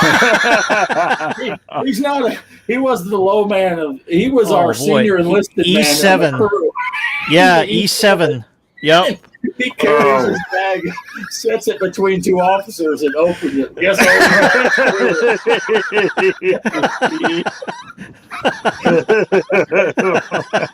yeah. So that story was told. That's Chaos's fault that I had to tell the story because he went there with your story. Yeah, funny times. Actually, yeah, just we had on Facebook not that long ago, about 6 months ago. I saw he posted something. He went to in Arizona, one of those old aircraft graveyards, and they've retired the P3 that I used to fly on. He said there's a shit ton of P3s out there, and he took some pictures and posted it on one of the pages, and I was like, holy cow, that's fucking Jerry. So I sent him a message. And cool. Yeah, he was a cool dude. He was a biker guy, and yeah, he was just out there. He was that kind of guy. Anyone that knew Jerry was not surprised to hear that story. They're like, oh, yeah, fucking Jerry. Yeah, we had our drill sergeant had been injured in the line of fire, I guess. It was actually friendly fire. But anyway, he at one point he was on medical, and they gave us a new drill sergeant just for a few days, and it was a female. And we were the first flight she was ever with. So she's marching us somewhere, and while she's marching us, 2, 3, 4, somebody let one rip. And she lost all military bearing. She just busted out laughing and almost fell on the ground. And then she said, "You guys are a bunch of fucking hogs," and it started ripping into us. But she had tears running down her face laughing. Wow. That's just the way it was. But yeah, good times. I had a female company commander, which is what we called the drill instructor. And she was there for our whole thing, but we were her first company that she was in charge of. And then we had a seasoned guy, Pay Officer Harris. That dude, he was pretty badass. He was a black dude, funny as hell. but he was the one that was gonna. But she would always come in the mornings, and she would open the door to the barracks, and she'd holler out, and she'd be like, "I'm coming in 10 minutes. I don't want to see it. No nuts or butts." And she'd say, Yeah. and she'd come back in 10 minutes and walk in. But yeah, and that I don't know if I told the story, but I might have told Mike at one point when we were talking. At the end, the day before graduation, or a couple days before, we had like the picnic day or whatever, where we'd go out in the grass and people were throwing footballs and stuff like that. We got to have some picnic food, and I was sitting at a picnic table. She came over and sat down, and she goes, "Can I ask you a question?" I'm like, "Of course. Yeah, you're my boss here." And she's like, "Well, how'd I do?" And I'm like, "Oh, I thought you did a great job." I mean, she goes, "Because this is my first company, and back then they didn't have mixed companies, so there were female companies or male. So it was 80 guys. She's not much bigger than Kelly. She must have been like 5'2". And there's 80 guys in there, and she'd come in there and she goes, "Man, it's tough to act tough sometimes. And you got all those guys." And no, you did a great job. So I'm I tell you what, commander at the end. That's the same way ours was. And she was a shorter woman, but I tell you what, when you're in basic training and just starting out like that, she came in there such a force until she laughed at the fart. Everybody was just as scared of her as they were everybody else. She came in there like a mean little bulldog, Sergeant Hernandez. I'll never forget her. Yeah. Same way. Petty Officer Harris, he'd come in sometimes. We'd go out for marching drills, and he'd bring a boombox and put it on his shoulder, and we would be marching to Word Up, or he loved that Jody Watley song. What the hell was that song that she sang? Looking for a New Love or whatever. Yeah. I'm looking for a new love. And he would have us do fancy steps and all that. And then one time we started doing that when he wasn't with us. We were just marching somewhere, and someone said, "Hey, your company was going by, and they're doing that. If you're going to have fun tonight, stomp your left and drag your right." So he had a big meeting. "Hey, don't be doing that shit when I'm not with you." Whoops. Well, you taught us. But yeah, he would break out the boombox on a Saturday afternoon or something. Oh, that's cool. Some funky Martian. But I remember somebody in base housing blasting Insane in the Membrane when we were practicing on the parade ground. Nice. Yeah. Yeah, he was a cheater, though, because me and when we'd have the big company inspections for make sure your lockers and all your clothes were folded right and your beds were made right, and they do that. Sometimes you'd be there, and other times they would inspect the barracks while you were off at class. He'd send the rest of the class, and me and another dude would have to go through everybody's stuff and make sure their socks and underwear were folded and we're quick making beds. And it's like, isn't this cheating? He's like, only if they find out. So we would kind of cheat for the big inspections, the out of house inspections. And I got moved. I think I had 7 different bunkmates throughout boot camp, so I could teach guys how to fold their clothes and make their beds. So I'm like, this isn't hard, guys. You make your bed. You make sure it's tight. This isn't tough stuff. But I got moved all over the place. With the hospital corners, right? Yeah, hospital. I remember that. Yep. Yeah. I was just talking to my wife the other day, and she said something about my son going in, and I don't know how it came up. Something about making beds. And I was saying something about it. She's like, "They don't have fitted sheets," and I'm like, "No, they don't have fitted." I said, "You know what? It's been a while. They probably do have fitted sheets, and they probably sing Kumbaya around the campfire eating s'mores now, but they didn't when I was in. That's all I have to say." Right. They probably have memory foam for the beds now. They probably do. I'm surprised because I think I've told the story before. When I was in the Azores, that was an Air Force base, and that's the first time I ever stayed in the barracks where we had maid service. So I just figured that was you don't get the maids in boot camp too? Yeah, well, and I never had that anywhere I was, but we did have surf and turf once I got to California once a month. Yeah. We had steak and lobster tail on base for tech school. Now, I didn't eat in the chow hall again after that, because after I got out of tech school, I lived in base housing with my wife, so we were poor again. But yeah, I mean, things were definitely different back in the day than they are now. I know that for sure. Just from things that I'm reading. I joined a bunch of Air Force and Air Force basic training groups on Facebook where you can keep track of things and keep track of the flights and what's going on now. You can actually keep track of that stuff. Well, your kids are in basic training now a little bit more than you could back when I was in, so. Yeah.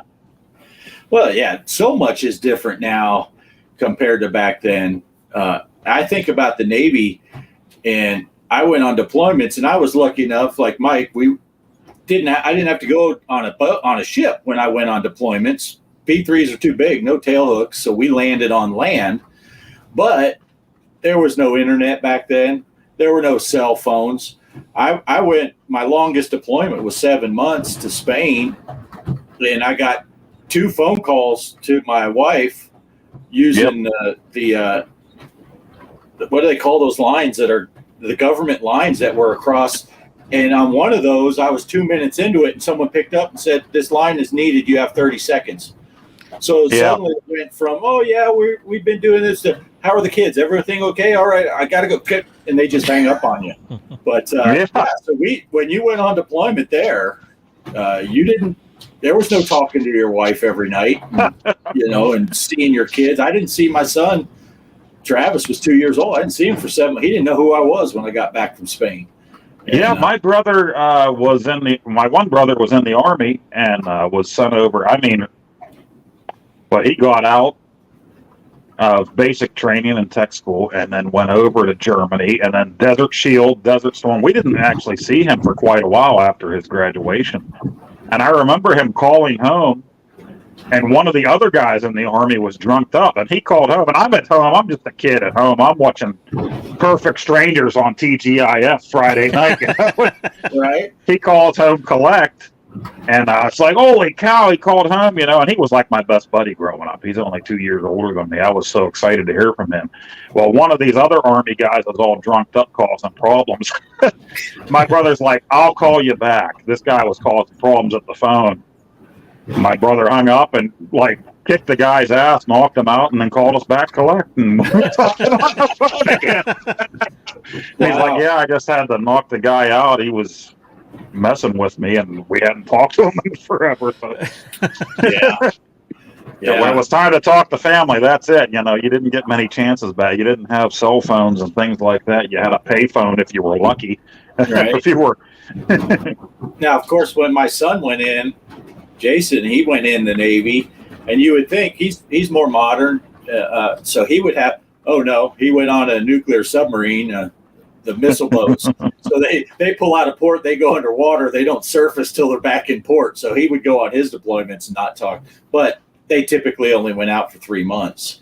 But it was no contact with, every once in a while they'd pop up and they could send emails out. So his wife might get an email or two that he had typed predetermined. They don't even know when they're sending them. You can type it, and then they just get held. And when they surface, they'd send them out, kind of thing. And she'd be like, "Yeah, I got a couple emails from him. I don't know when he typed them, but I got them yesterday." And so he still didn't get to talk to him. But nowadays, I hear people complaining, and it's like, "Hey, you got internet everywhere you go. You got your cell phones. You can FaceTime your kids every night, tell your kids good night and stuff like that." Unless you're in a war zone. I'm not saying the guys and girls that are in war zones got it worse than what I had, but as far as it was a whole different ballgame. I was in North Dakota. I didn't have a cell phone back then, but on holidays, my parents would tell me, "Call collect." Everybody came to their house on Christmas Day, Thanksgiving Day. They'd say, "Christmas morning, call us collect." And it was just me and my wife. We didn't start a family yet, So I would call collect and talk for hours on their dime. That's what they wanted. Talk to every family member, and then, "Okay, open your presents that we sent you." And I would sit there and open the presents, and while they listened, that's the way it was back then. Wow. Yeah. It's funny because when I first got with Kelly and stuff, if we were away apart from each other for a weekend, she would be like, well, I'm not going to see you for like 3 days. When I was in the Navy and I had my ex-wife, there were times I'd come home to, oh, yeah, they're sending me to Puerto Rico. She'd say, well, how long are you going to be gone? Only 3 weeks. Oh, okay. Yeah. All right, Farrell. Farrell's heading out. Good to see you, buddy. Thanks See you, for stopping in. Thanks for stopping by, Farrell. Yep. Yeah, but We got into our military talk again. We got in the zone. So. yeah, that could go for hours if we wanted it to. We could sit here for 6 hours talking stuff, and we might not even notice the chat was there because we just be Yeah, talking. and when I'm with you guys, it's on my mind, and now it's even more on my mind with my boy leaving because, I mean, I do so much with him through all these years, and now that he's leaving, it's just kind of like, what's next? You know, it's just crazy. Yeah, but it's exciting. It's because I know when Jason went in the Navy, it was proud, exciting, and then he told me he was going to be working on a nuclear reactor in a submarine, so it's a little scary. Yeah, yeah. Yeah, it's pretty cool. It's pretty cool. It's And then my boy does things like yesterday, shows up with McDonald's out of nowhere. He does that like once a week at least now. It's like, who's going to show up with my McDonald's? right. Yeah. I might lose weight when he's gone. Can't help that. Yeah. Well, I figure when he has his graduation, because he's going to be down here in Texas, right? Yeah. So I figure, and I know because of your wife's work schedule, it's going to be tight for you guys coming down here. You're not going to have us. So I figured if he has an extra day, I'm going to drive over so you can buy me a shake or something in your honor. I told her I would like to meet up with you guys. Her schedule's tight, and now she just got new kids that she's taking care of. Things got really weird here. You guys know most of the story. I tell you guys everything. And if I'm back to work, I got to try to slip a vacation weekend. Usually they don't do that. We have to pick vacation in the fall. I left everything open this year because I saw a couple of guys do that last year. I'm like, it's a union. If they let them get away with it, they got to let me get away with it, right? Right. So I left the vacation week open. Hopefully I can get that for his graduation. If not, I'm going to have to call off totally sick or something because I don't want to miss this, you know. Right. The way I've been feeling, I don't know how I'll feel to travel, but I got to get on that plane and see him graduate. I have to. This is like a major thing, you know. Oh yeah. Right. Yeah. So, and I haven't been to San Antonio since '96. I went down there, you know, I'm down there for my basic and part of my tech school. That's where I got my tattoo, and like an idiot, I got a tattoo with my wife's name, but I'm still with her, so right now it's okay. Right. But that's what I did. Like me and my buddies, we went downtown and we went to the tattoo parlor, and they're all getting these different tattoos, and they're like, "What do you want?" I'm like, "I want her name right here." And they're like, "Are you sure you want her name right there?" Oh, yeah, I want her name right there. Right. Okay, put it there. That's the only tattoo I ever got. Yeah. It's still there. So, but Well, I didn't go as far as putting a name. When I got with Kelly, I just got Crazy Dwarf. So I'm not locked into her. I just set a height limit for any other girls. It's a dwarf tattoo. there's a radio station here in Pittsburgh, and if Operation Shutdown's here, he's a Pittsburgh area type guy. WDVE Pittsburgh back in the day. Scott Paulson and Jim Crenn were the funniest guys in the 80s, early 90s. And I remember them talking about Tommy Lee getting Pamela Anderson's name Pam on his wiener. I'm surprised he didn't get her last name too. That guy's got, Yeah, from the rumors, right? Or from the video, right? yeah, he's got the room. They're like, I remember them saying, he got Pam on there. What's he going to do now that they're getting divorced? They said, well maybe he got an S on there, so it says spam. Spam. Spam. Don't look, spam. You know, it's That's kind of funny. hilarious. I seen him when I was in Mississippi. I went and saw their concert, Motley Crue and Scorpions. And so Tommy Lee was running around stage, and if you bought tickets on base, so we got the front row. So we're right next to where the band is. Back when there's, of everybody was course- skinny. Yeah, and it was kind of cool. Right there in the front, and I was next to this bouncer, and his daughter was next to me too. And I got to, like, oh, he's coming by, and then he high fived me, and then it's like, I'm never washing this hand because he touched Pamela. Pamela, like Baywatch, CJ, yeah. Pamela Henderson. She's one of the few.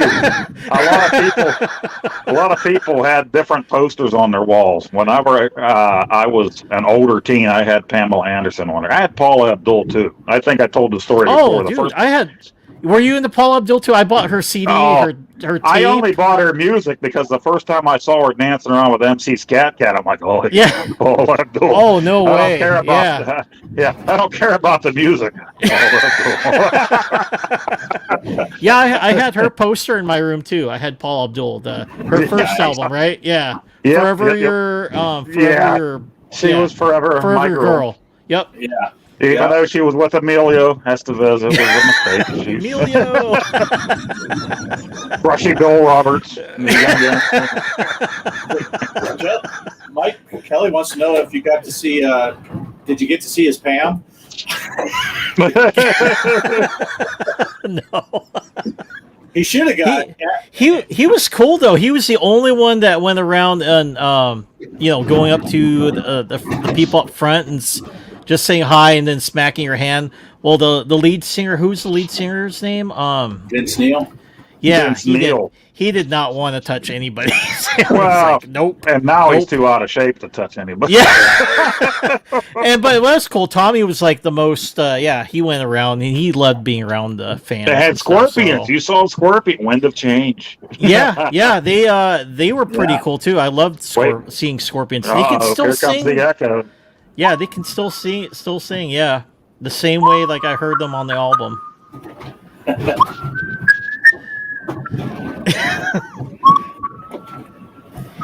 You know No, what song? I can't speak German or whatever. You at know the what beginning. song they maybe, would maybe not Bart play? can take over.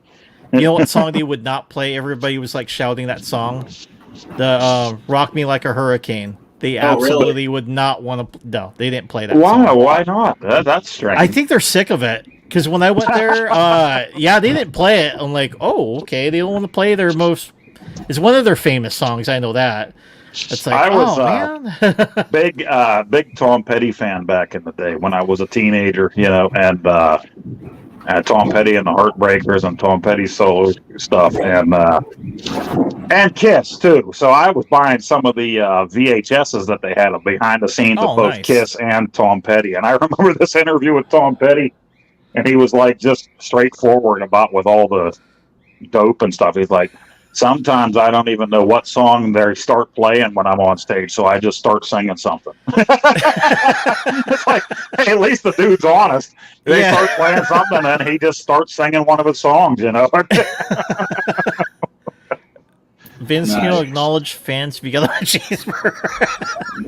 Well, actually, he was in good shape when I saw him back in the day. But yeah, I see him. He's kind of out of shape now. But I guess we get that way when we get older. Yeah, you'll see it around Christmas time a lot. They'll have a side by side of him and the Bumble from Rudolph.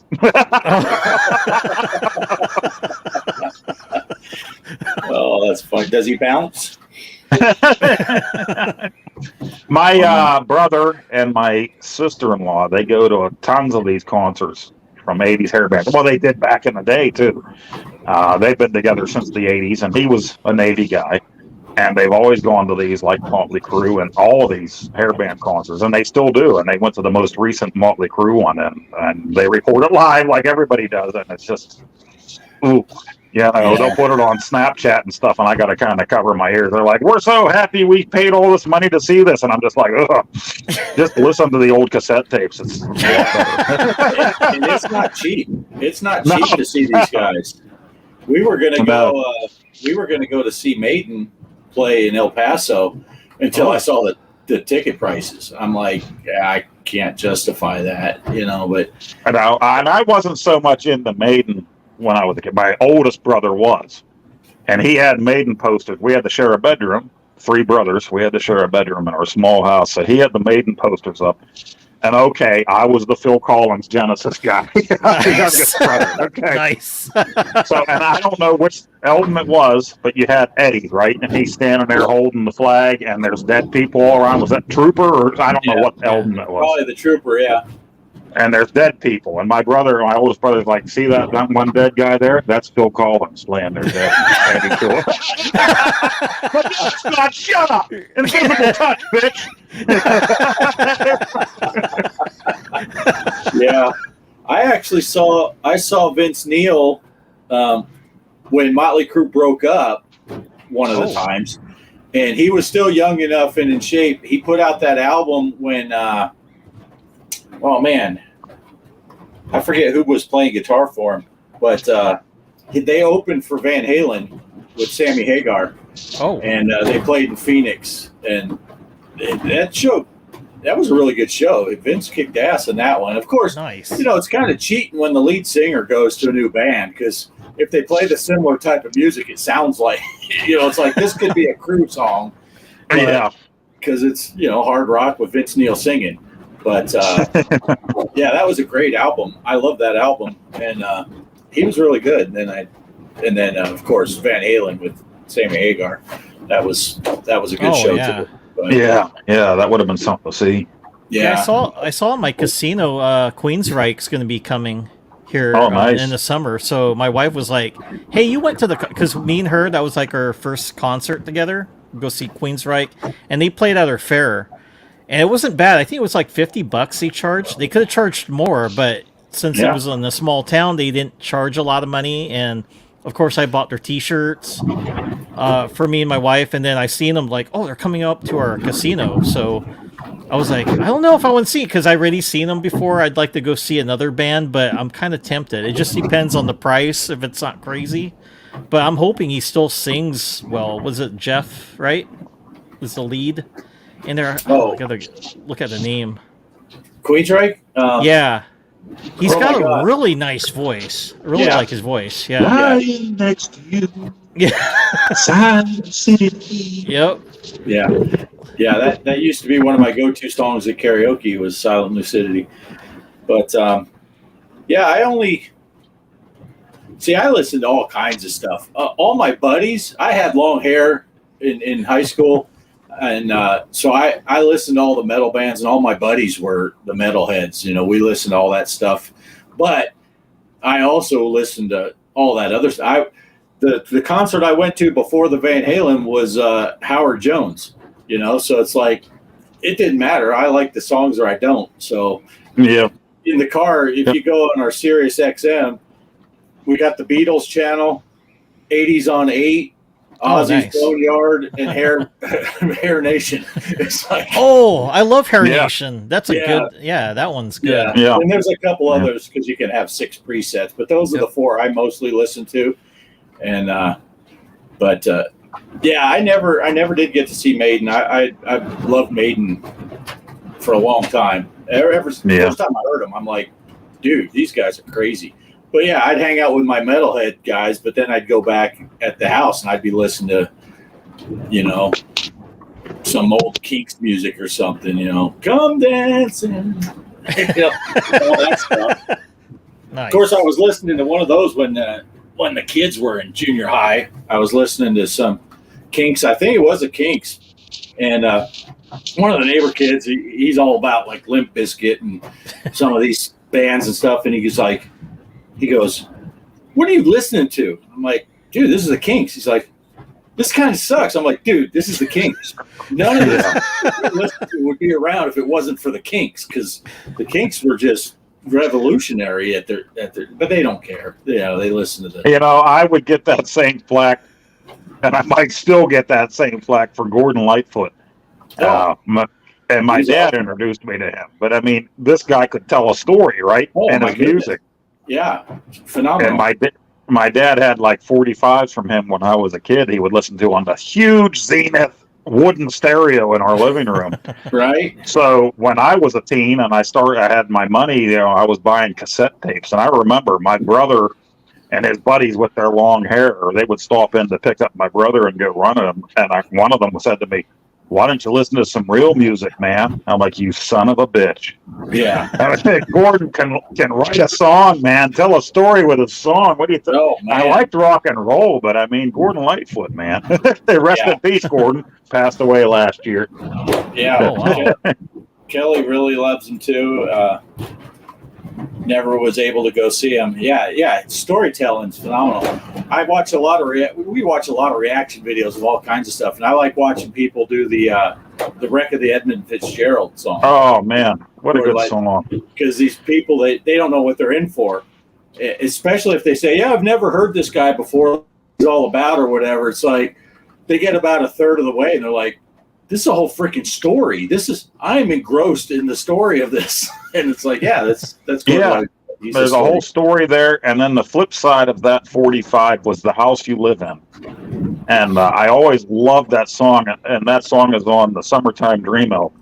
So then I had to buy that cassette, Gord's Gold, Volume 1 and 2. You know, I was a kid, I was buying all of these and listening to that stuff all the time.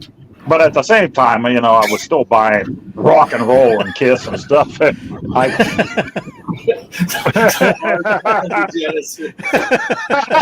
right.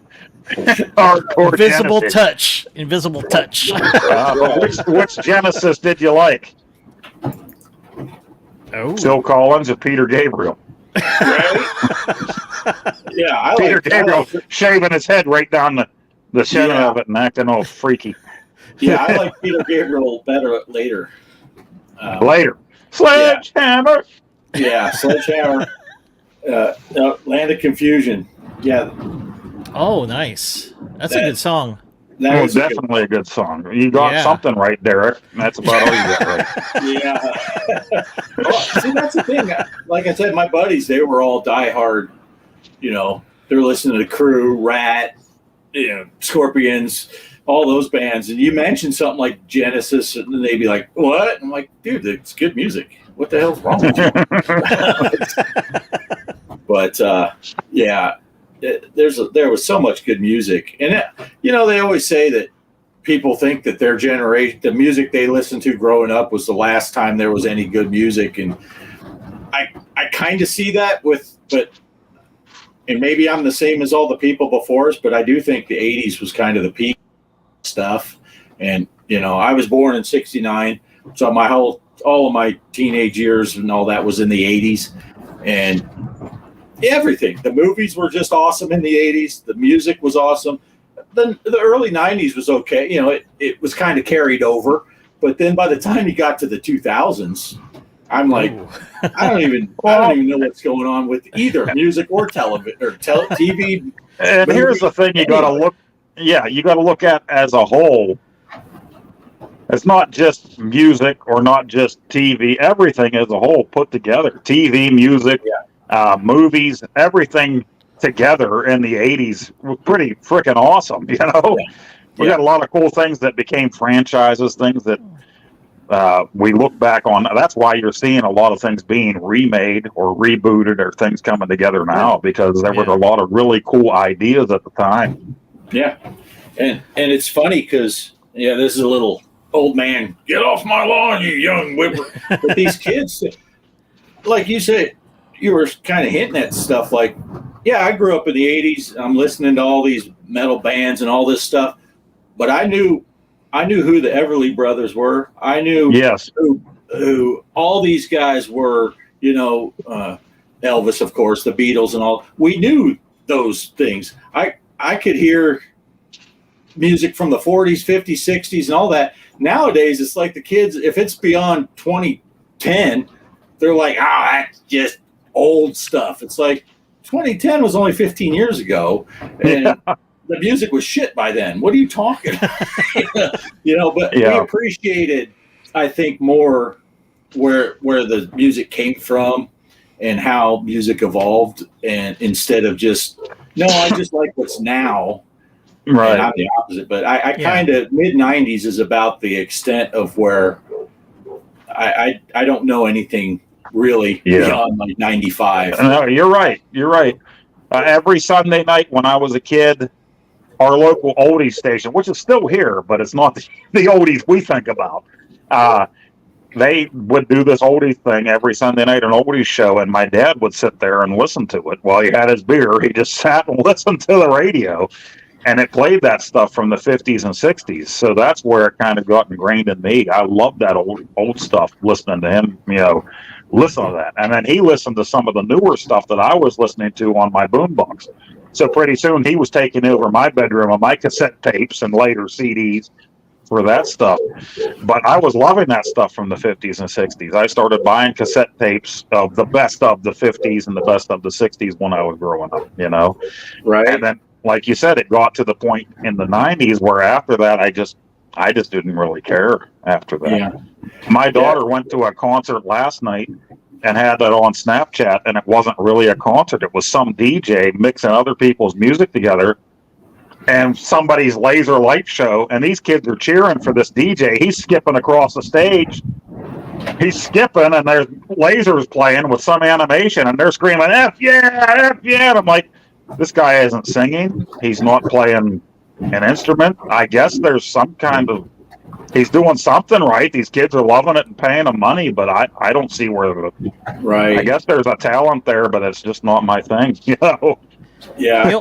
Well, speaking of which, I messaged you. I went and saw that concert about the dancing. I think yeah. that was yesterday. So what was cool about that? So my wife got the tickets. We went and saw it at the old concert in my town, and they had music. What's neat? They had music from the old, like the blues, soul music back from what was it, early '80s. Like, I'm trying to think of that guy's name. Who's it that Michael Jackson looked up to that was a good singer, dancer? I forgot what the guy's name was, but James Brown? James Brown. So they had a James Brown song pop on. And then later, what was that? They had Snoop Dogg, his original song. And then, so they had songs from different... And then I was surprised. I'm like, wait. Hey, I know that song. That was from Footloose. They had the Footloose song there. Nice. So they were mixing up different tracks, and then the thing that everybody loved about it when we were watching. So it was basically these guys dressed up in black, and there was like neon lights, and the lights would turn on and off, and so it'd create a show when they're dancing. So it looks like this illusion, like they're behind you, and then they're in front of you, or they're like someone's like flying through the air. But the most impressive part, they were picking all these licensed music, and they made sure that, hey, we're going to get people who love songs from the early 80s, 90s, and then 2000s. So they were kind of just mixing it up. And I think the song that got the most recognition was Michael Jackson's Smooth Criminal. And I saw the lasers, and it looked like inside a bar. And I seen a dude come through the door, but it's in black, but the silhouette of a white outfit with a white hat. I'm like, I told my wife, I go, oh, I know this. This is going to be Smooth Criminal. And then he was like spinning around, and I see the coin flip. I go, yeah, I was right. Smooth Criminal. And everybody started cheering and then like clapping. And especially when he had Michael Jackson's music playing, that was awesome. So I had a good time. And my wife and us, we didn't, we're not familiar with the new songs. I know they played that, but at least they were trying to cater to the people from the older generation. And of course, some of the kids that were there, they loved it too because they played their music as well.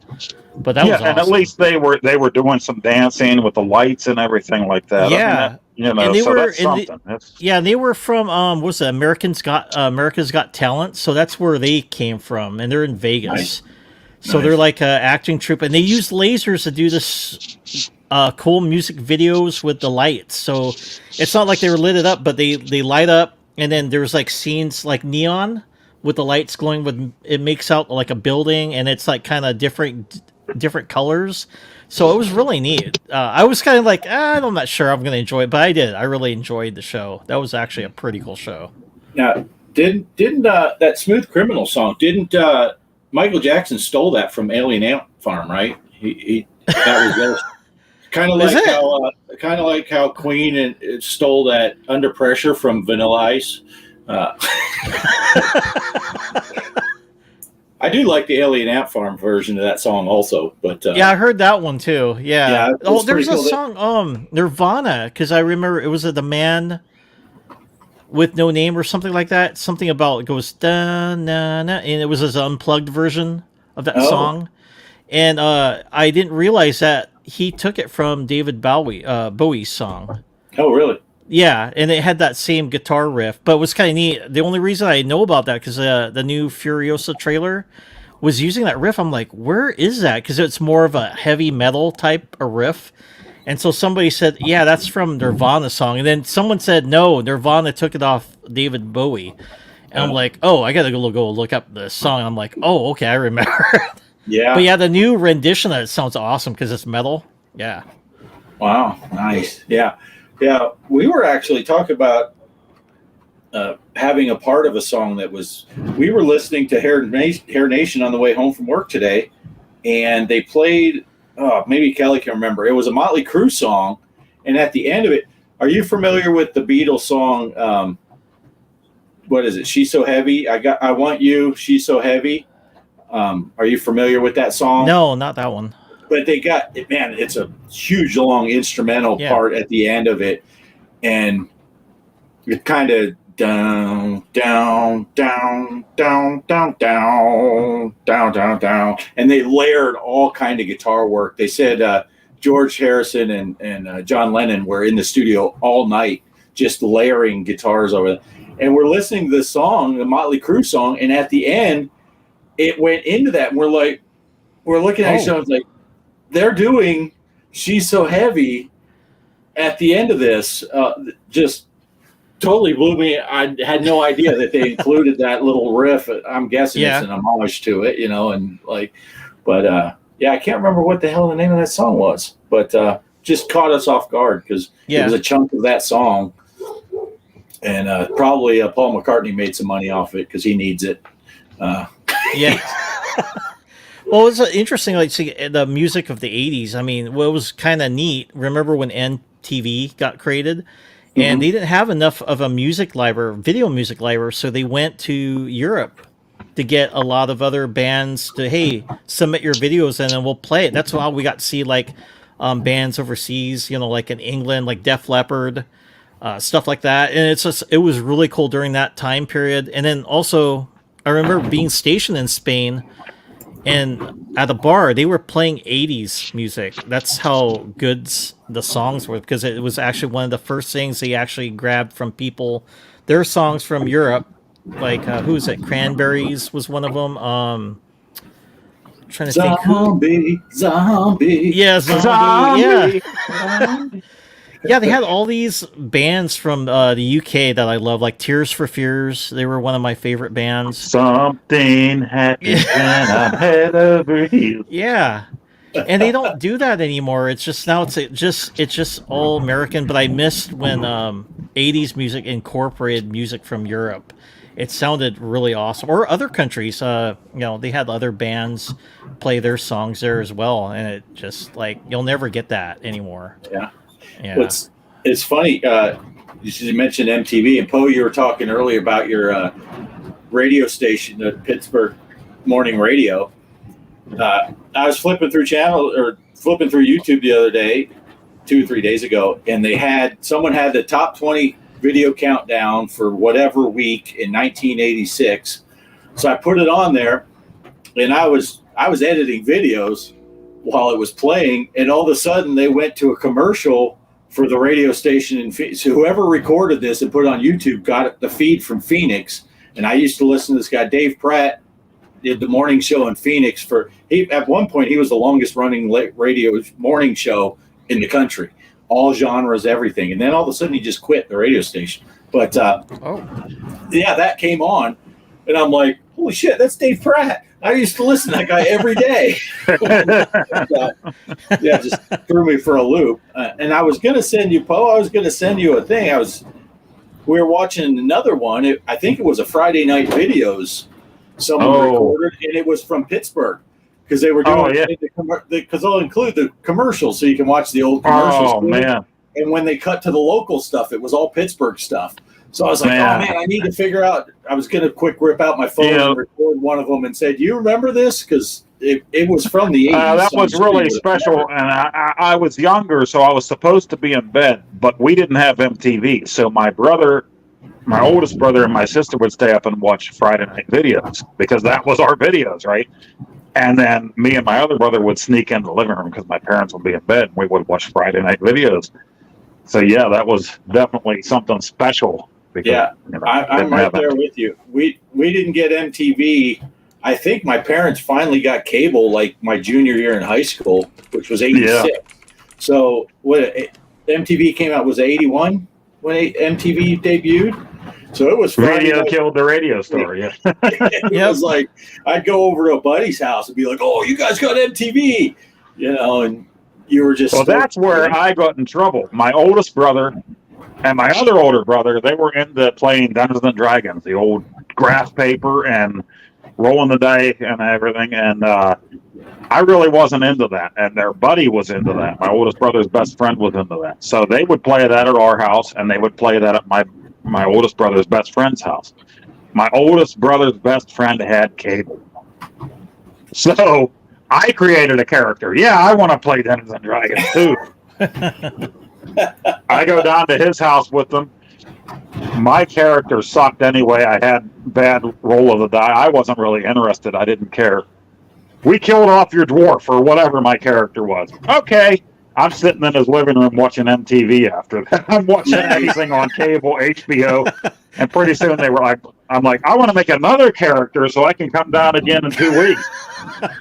No, you sucked at the game. You didn't care about the game. You're never coming back here again. I want to see Sheriff Ass Cheeks, damn it. If I could turn back time, I'd make a better character so I could see some ass cheeks. Yeah, that video made a splash, didn't it? Oh, for the Navy and everybody. I don't know if half the Navy was interested. Don't ask and don't tell. I saw the VH1 video on that. They were talking about like what was it? They had like stories about that video, and the Navy wasn't really fond of it. It's like, oh, this is going to kind of put a bad light on us. But you know, she had, I'm sorry. they already made a commitment, so they had to make the video and stuff. So Yeah, Sonny effed up. Sonny effed up big time. yeah, I was looking online about that Friday night videos. Now I remember it had the neon lights for Friday night It kind of videos. turned. It kind of Yeah. turned. It said Yeah, Friday night so videos. we didn't have that. I did remember that because I think we had that in Mississippi, but over in ours, I think it was Night Tracks that we had. Are you familiar with that? Night Tracks. So they played music video, kind of like with Friday night videos. It's the same thing, but I think we had it on our end on the West Coast.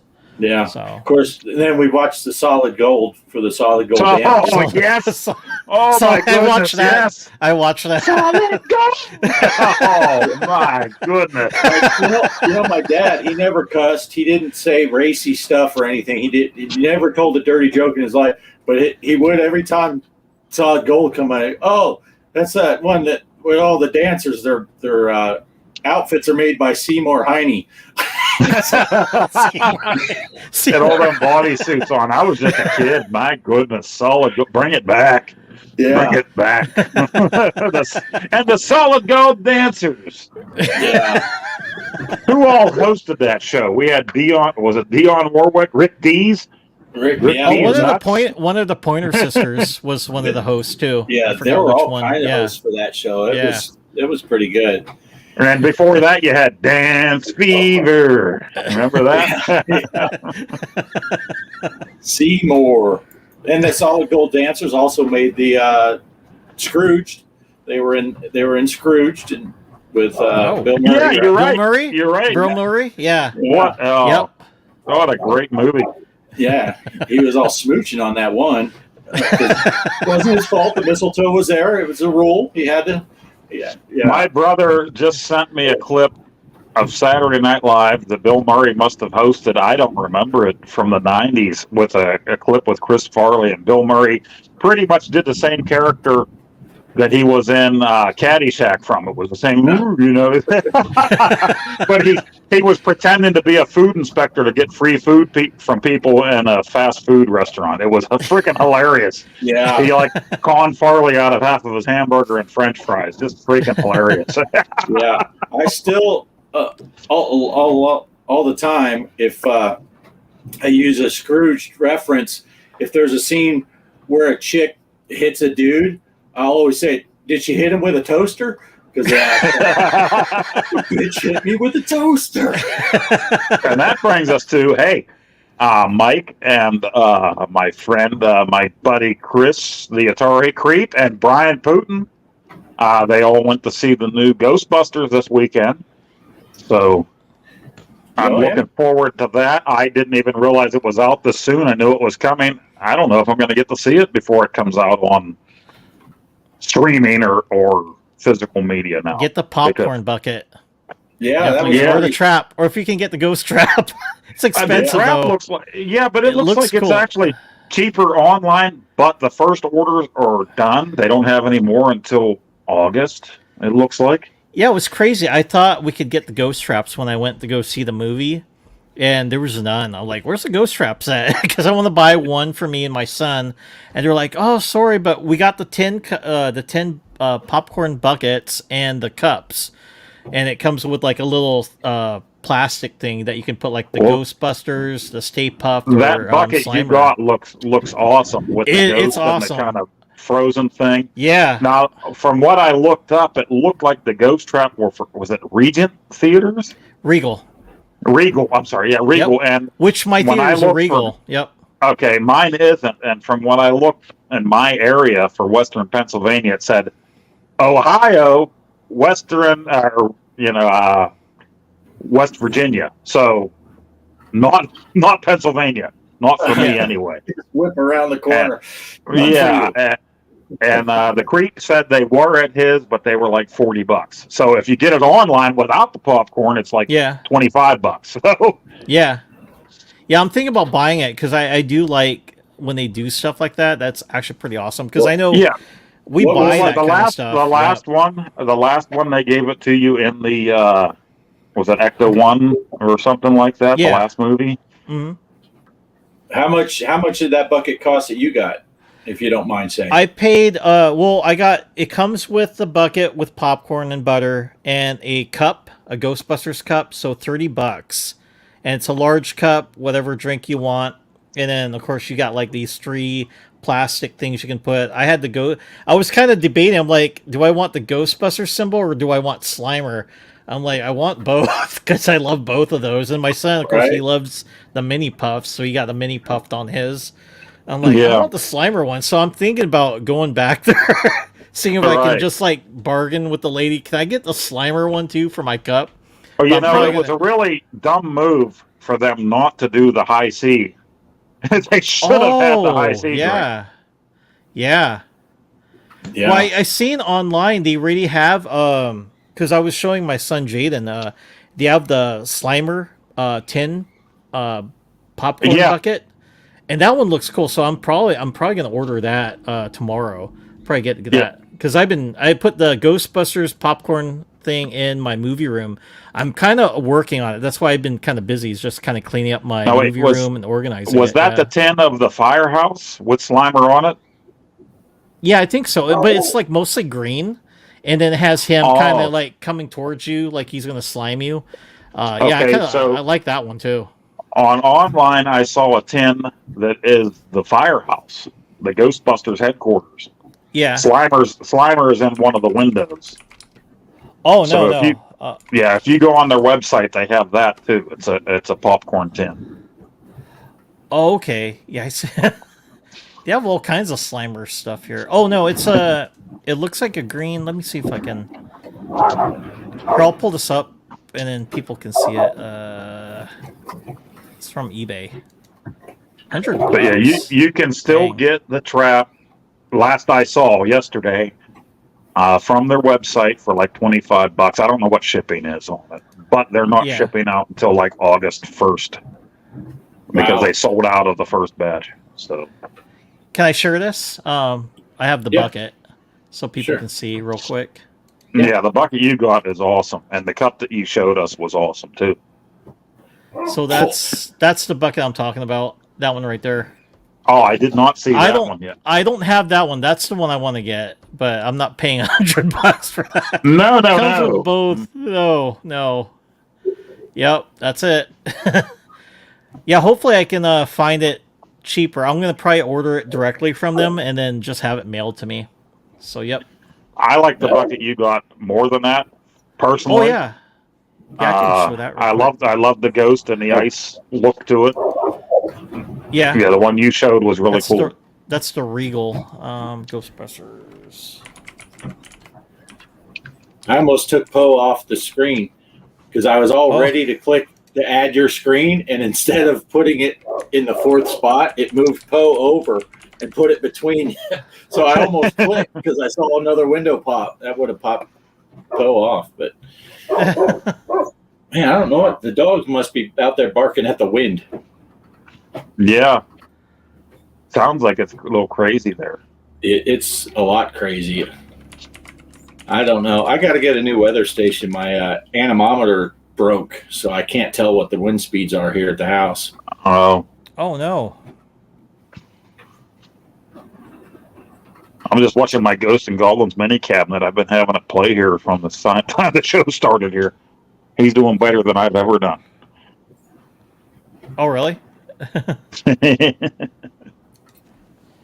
I'm trying to look it up real quick. Empire. Yeah. It's funny because I can see in the green room. I'm watching Mike search around. We can't see the green room. Oh, there it is. I found. No, that's a cup. Oh wait. Is that it? It's a pint glass. Dang it. So, but you did like the new movie? Because I saw a couple reviews. Do you want me to be honest with you? Well, I saw a couple I'll be reviews that didn't like the movie. A couple reviews that didn't, and then I saw a couple people that I know that said we love the movie. So I don't know who to believe here. So I love that. I loved Afterlife. Mine was Afterlife was awesome. So when I went and watched it, it could have been a really good film, but they just had too many characters and it was kind of spread apart. The only thing I would say what would have been cool is like the other movie, they were more character focused. This one kind of strayed away from it, and it's not. Was it Ivan Reitman? Jason Reitman. Remember, Jason Reitman should have directed it because he should have directed his dad. Yes, and it would have followed, and you could tell how he did the last film, Afterlife, and it was, to me, that was really. I felt like it was a good movie, and then this one, different director, and he had too many things going out, like spreading out. It's like you didn't have time with the Stranger Things kid. So his role was mostly with Slimer, and then with Grace, Phoebe Spangler. I liked it when she was teamed up with Ray. So if they would have just teamed her up, that most of the story covered between those two because it seemed like they really worked together. I didn't care for the ghost with Phoebe. I thought that was kind of a distraction, and you didn't get to see too much of the bad guy on it. But you should see it. The only reason I say that is because you get more time with the original Ghostbusters, and it seems like they have more of a better role compared to the cameo they had in the last movie. So to me, it's okay, but I still liked it. Where when it does come out in 4K, I am going to buy it. So I did not dislike it with it. I just felt like it could have been better if, the son would have took over on the movie because he would have knew the direction. And I kind of remember Phoebe and the podcast, that kid she made friends with. Yes. They didn't have a dynamic on that. It's like, oh, hi. And then the Stranger Kids guy, I forgot what his name, with the girl. Yeah. It's like a hi and bye, and it's like, that's kind of weird. No really too much interactions with the characters. I'm going to say right off the bat, when I heard that Jason Reitman wasn't directing, I was kind of iffy on it. Yeah. So he should have directed. Yeah, he did. He should, because he knows how the characters are on it. But the two reviews that I read were a little too. You don't really want to say it these days, but a little too woke for me. Because the two reviews that I read were like, it's not enough female this and that. And it's like, that's not what this is about. You know what I mean? Nope. That's not what any of this should be about these days. And everybody's focused too much on it should be the heroine type of thing. And that's not what any of it should be about. No. I'll admit, firsthand. As much as I loved everybody, right, loved the first Ghostbusters, I Yeah. wasn't as big a fan of Ghostbusters 2. I just never was. I'd watch it, but I was a huge fan of the first Ghostbusters. And then Afterlife came out, and maybe it's just because it hit me at just the right time, right? My best friend passed away in a car accident that same year. Hmm. And his little brother, is also my best friend. I grew up with him too. I went to see Afterlife with him. And when they showed Egon with the rest of the guys, I teared up in the theater. And I turned yeah. to my buddy. My buddy and his brother had passed away, and he was crying in the film. So maybe Yeah. that's why Afterlife meant so much to us, because we know that my best friend Jeff would have absolutely loved this film, and Jeff Yeah. wasn't here to share the experience with us, you know. So it meant a lot to us. And then this new one was coming out, and I'm like, oh, awesome. And then I'm like, okay, well, Jason Reitman didn't direct this one, mate. Maybe Yeah. not, you know. But Go- then the go two see it. first Yeah, reviews, go see the it. two Yeah. first reviews that I read on it, it's from in my opinion, a woke point of view, whether you like the term woke or not. To me, it's like their first things out of their mouths or from what they're typing are like, oh, it should have been the female thing should have been this and that, and it's like it's not about that. No. Come on, let's knock this crap off already. Yeah. You know, Right. a movie should be a movie. It doesn't have to be whether there's a guy or a girl as the hero in this thing. It's just a movie for entertainment purposes. So I'm glad you told me your opinion on it. I can wait for it. I will add it to the collection for sure. You know. Yeah. Well, it does. What's kind of neat, they did take some inspiration from the Real Ghostbusters cartoon, which I own on DVD. I like they did the nod with Slimer. He's more of a character in this compared to before. I think you seen. Do you remember Ghostbusters 2, where he's helping? I forgot what the guy that played Honey, I Shrunk the Kids. Yeah. Oh, Yeah, Moranis. Rick Rick Moranis. Moranis. And he picks him up with the bus. He's like, "Oh, I didn't know you have your driver's license." And he takes him to the building with Vigo, or what's his name, Vigo, right? And then they brings him over there, and Slimer's driving the bus. So he only had that type of cameo. But it's neat. They actually honored like what happened to Slimer, and it explains it. He's upstairs, hiding in the attic. Snacking on stuff. I think it's funny because we're talking about this now, but Mike, don't you remember Poe was just talking the other day off camera when he was saying his favorite part of Ghostbusters was when Thor was playing the secretary and didn't have lenses in the glasses. That was his favorite Ghostbusters ever. Now that we're on camera, he's acting like Those years. Yeah, Vigo the Carpathian. That's it. Operation Shutdown. Thanks. Back in the day, you would see a movie once and then not see it again for 5 billion years until it came out on VHS, which VHS releases didn't happen immediately, right? you know. And when they did, watch VHS tapes cost $100 or something, unless you had HBO or something, which I did. Yeah. But Ghostbusters, the original Ghostbusters, and Ferris Bueller's Day Off, which they were around the same time, maybe a year off from each other release. I can't remember the exact years now. About the same time. Yeah. My friends and I went to see those movies like 4 times, maybe 5 times each of those summers that they came out, just because, we each had different parents take us to see them because we thought they were so hilarious or enjoyed them so much. So those movies meant a lot back then. And Ghostbusters, to me, still holds up. I still love Ghostbusters. Oh, yeah. Well, it's funny. I'm sure you guys have heard my phone's generic ringtone or notification sound is the Yeah. and it went off when I was at work one day, and the girl that does the laundry, she's not a kid, but she's probably in her 20s. I don't know how old she is, but my phone went off, and she looked over and saw my phone sitting there. I go, "What movie?" She goes, "Ferris Bueller." I'm like, "Holy shit!" A person under 30, they got it. It's so funny because you can go down rabbit holes with these things, right? So Ferris Bueller's dad in that movie. He's also in Planes, Trains, and Automobiles, which is one of my favorite all-time movies. I love that. I have to watch it every Thanksgiving Day. He's in that, and he showed up in an episode of The Wonder Years. Somebody posted a picture of him last night in one of my Gen X groups, and they mentioned him, and I remembered him being in that episode of The Wonder Years, so I went back and watched it, and he was a Canadian actor. The name slips my mind right now.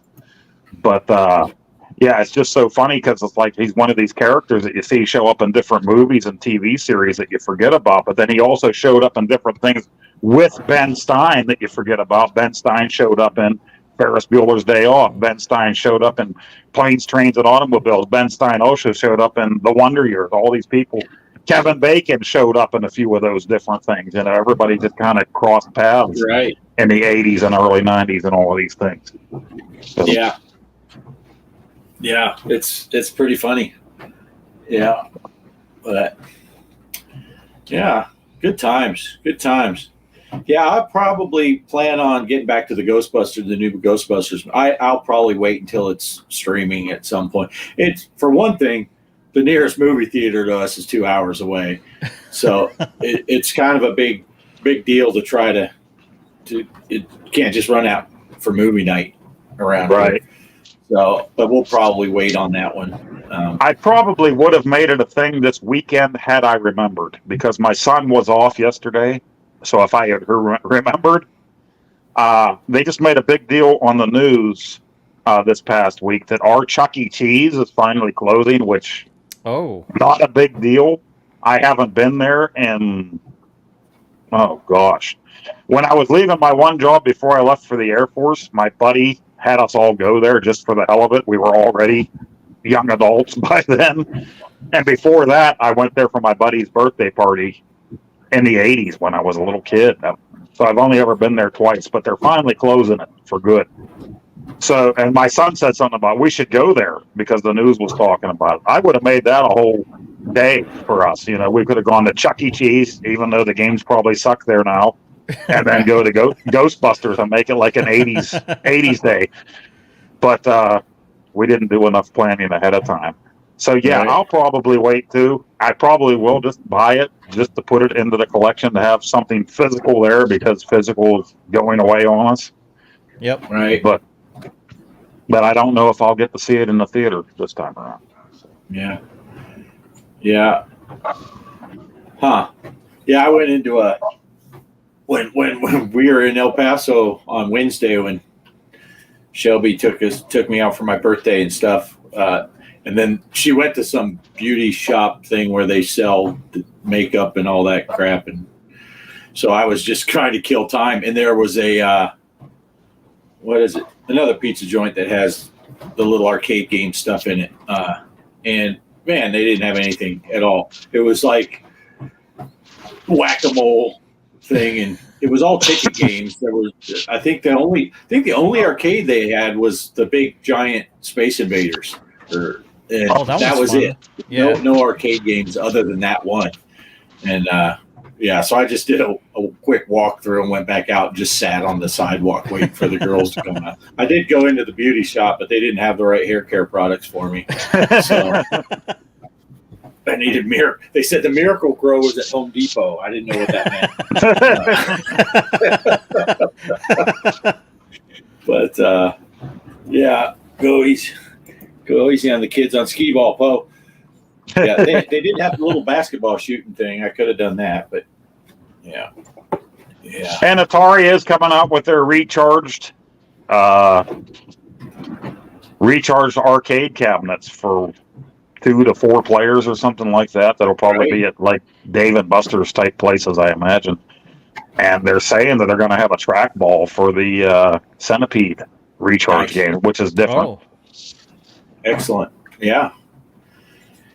Yeah. Oh, and I saw apparently the Quest 2 that we all have is dropping to $200 at Walmart.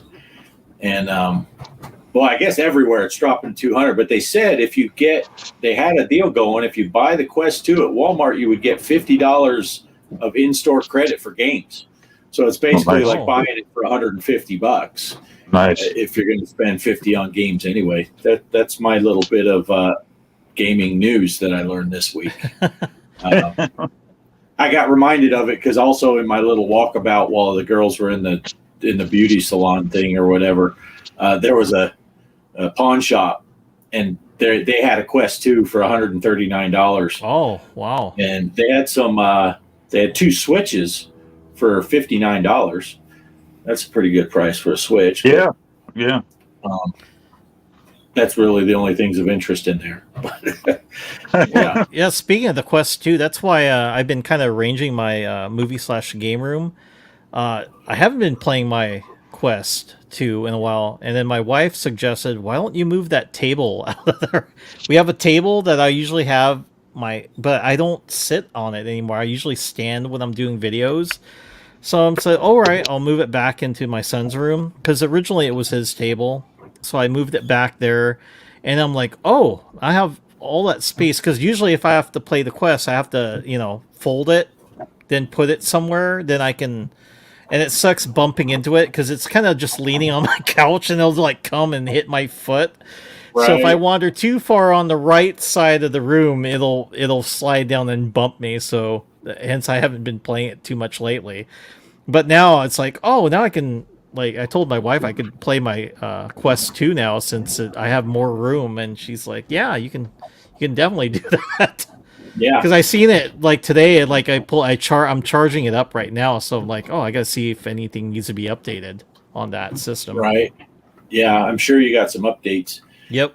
And when we played, Poe and I played that newest course on Walkabout, Kelly actually couldn't join until the back 9 because hers missed an update on Walkabout, no. So she didn't have the new course.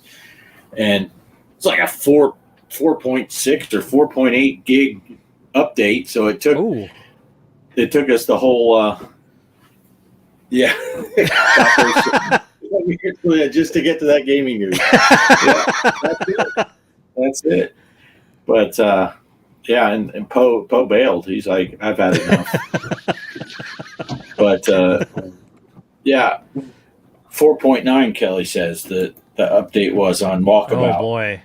That's gonna take a and while I for felt me, bad then. about that because I was running out of time before Mrs. Postock came home and cracked the whip for me not doing anything all day. Yeah. I wanted to wait for Kelly, but then I had problems. Remember? Right.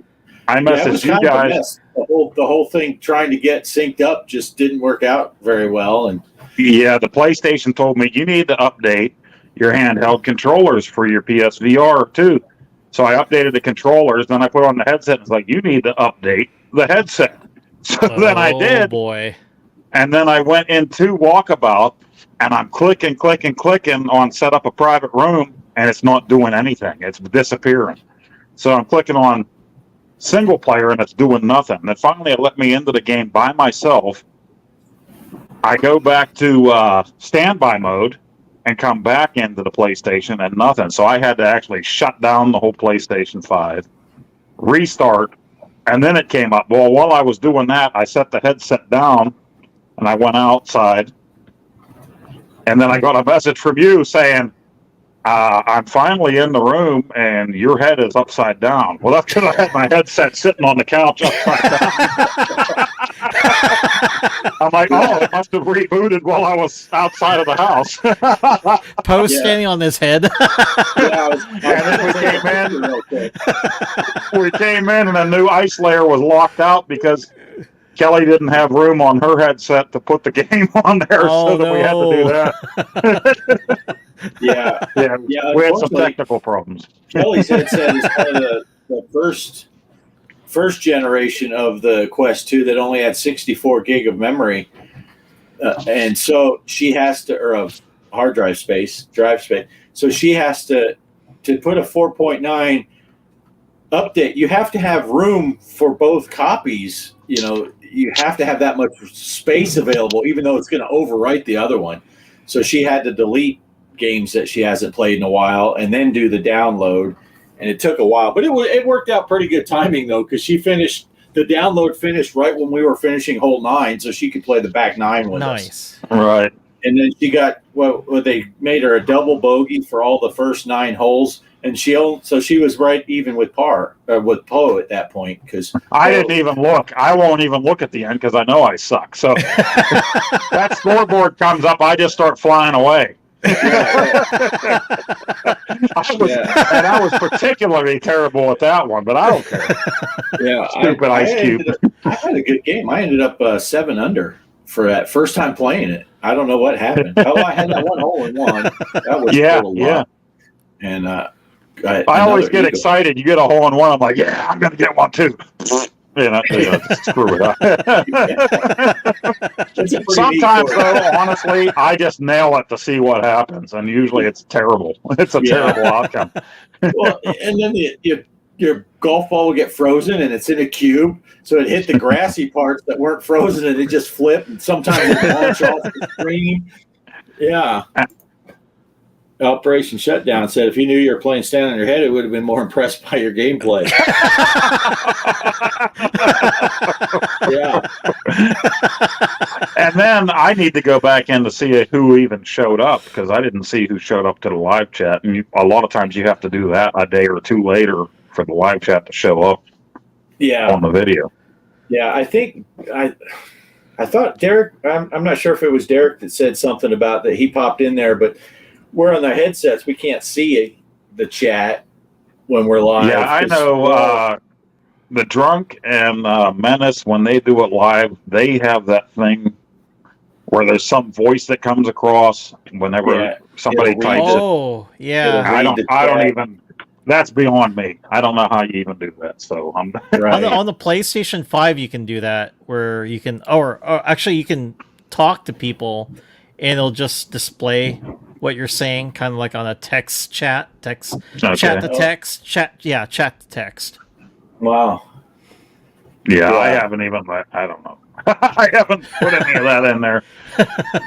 Yeah, it's a fun time. So yeah, Mike, you need to get your things updated and get your. And we need to set up a time where we can we say it all the time. Oh, definitely. I mean, if I could just play.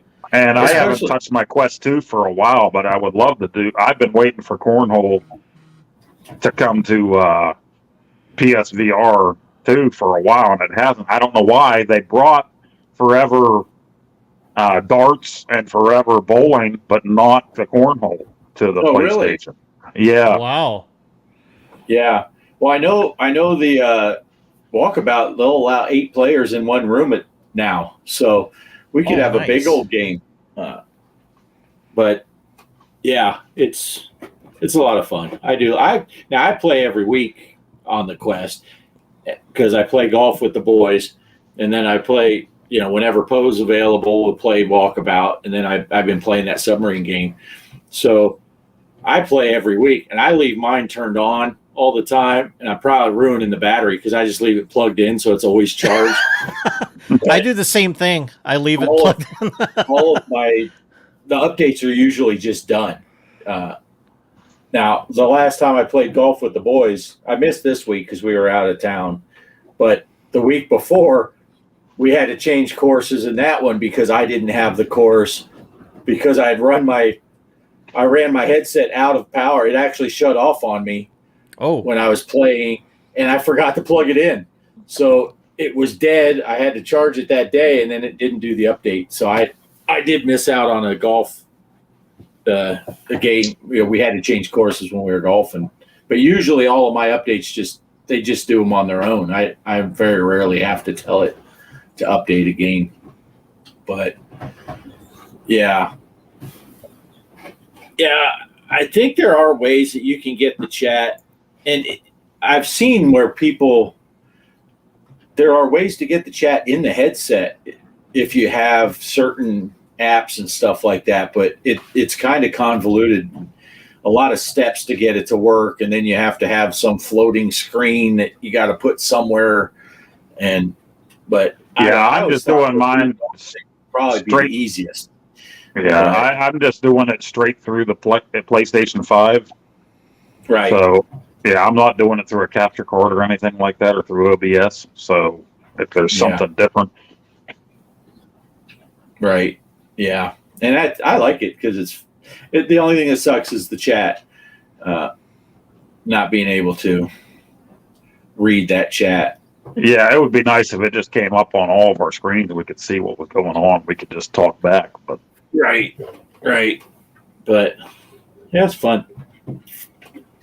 yeah, All my right. phone is almost dead here. I'm at 17%. So Yeah, I was going to say we're getting to that 2.5 hours. That's usually where we're starting. Mike, did you Wow. have anything going on you wanted to talk about, or you? No, I'm good. I haven't been really, like I said, I've just been working on my room and stuff. I you haven't did really Perfect been. Dark, and I missed it. So I need to go back and I watched the very first part of it.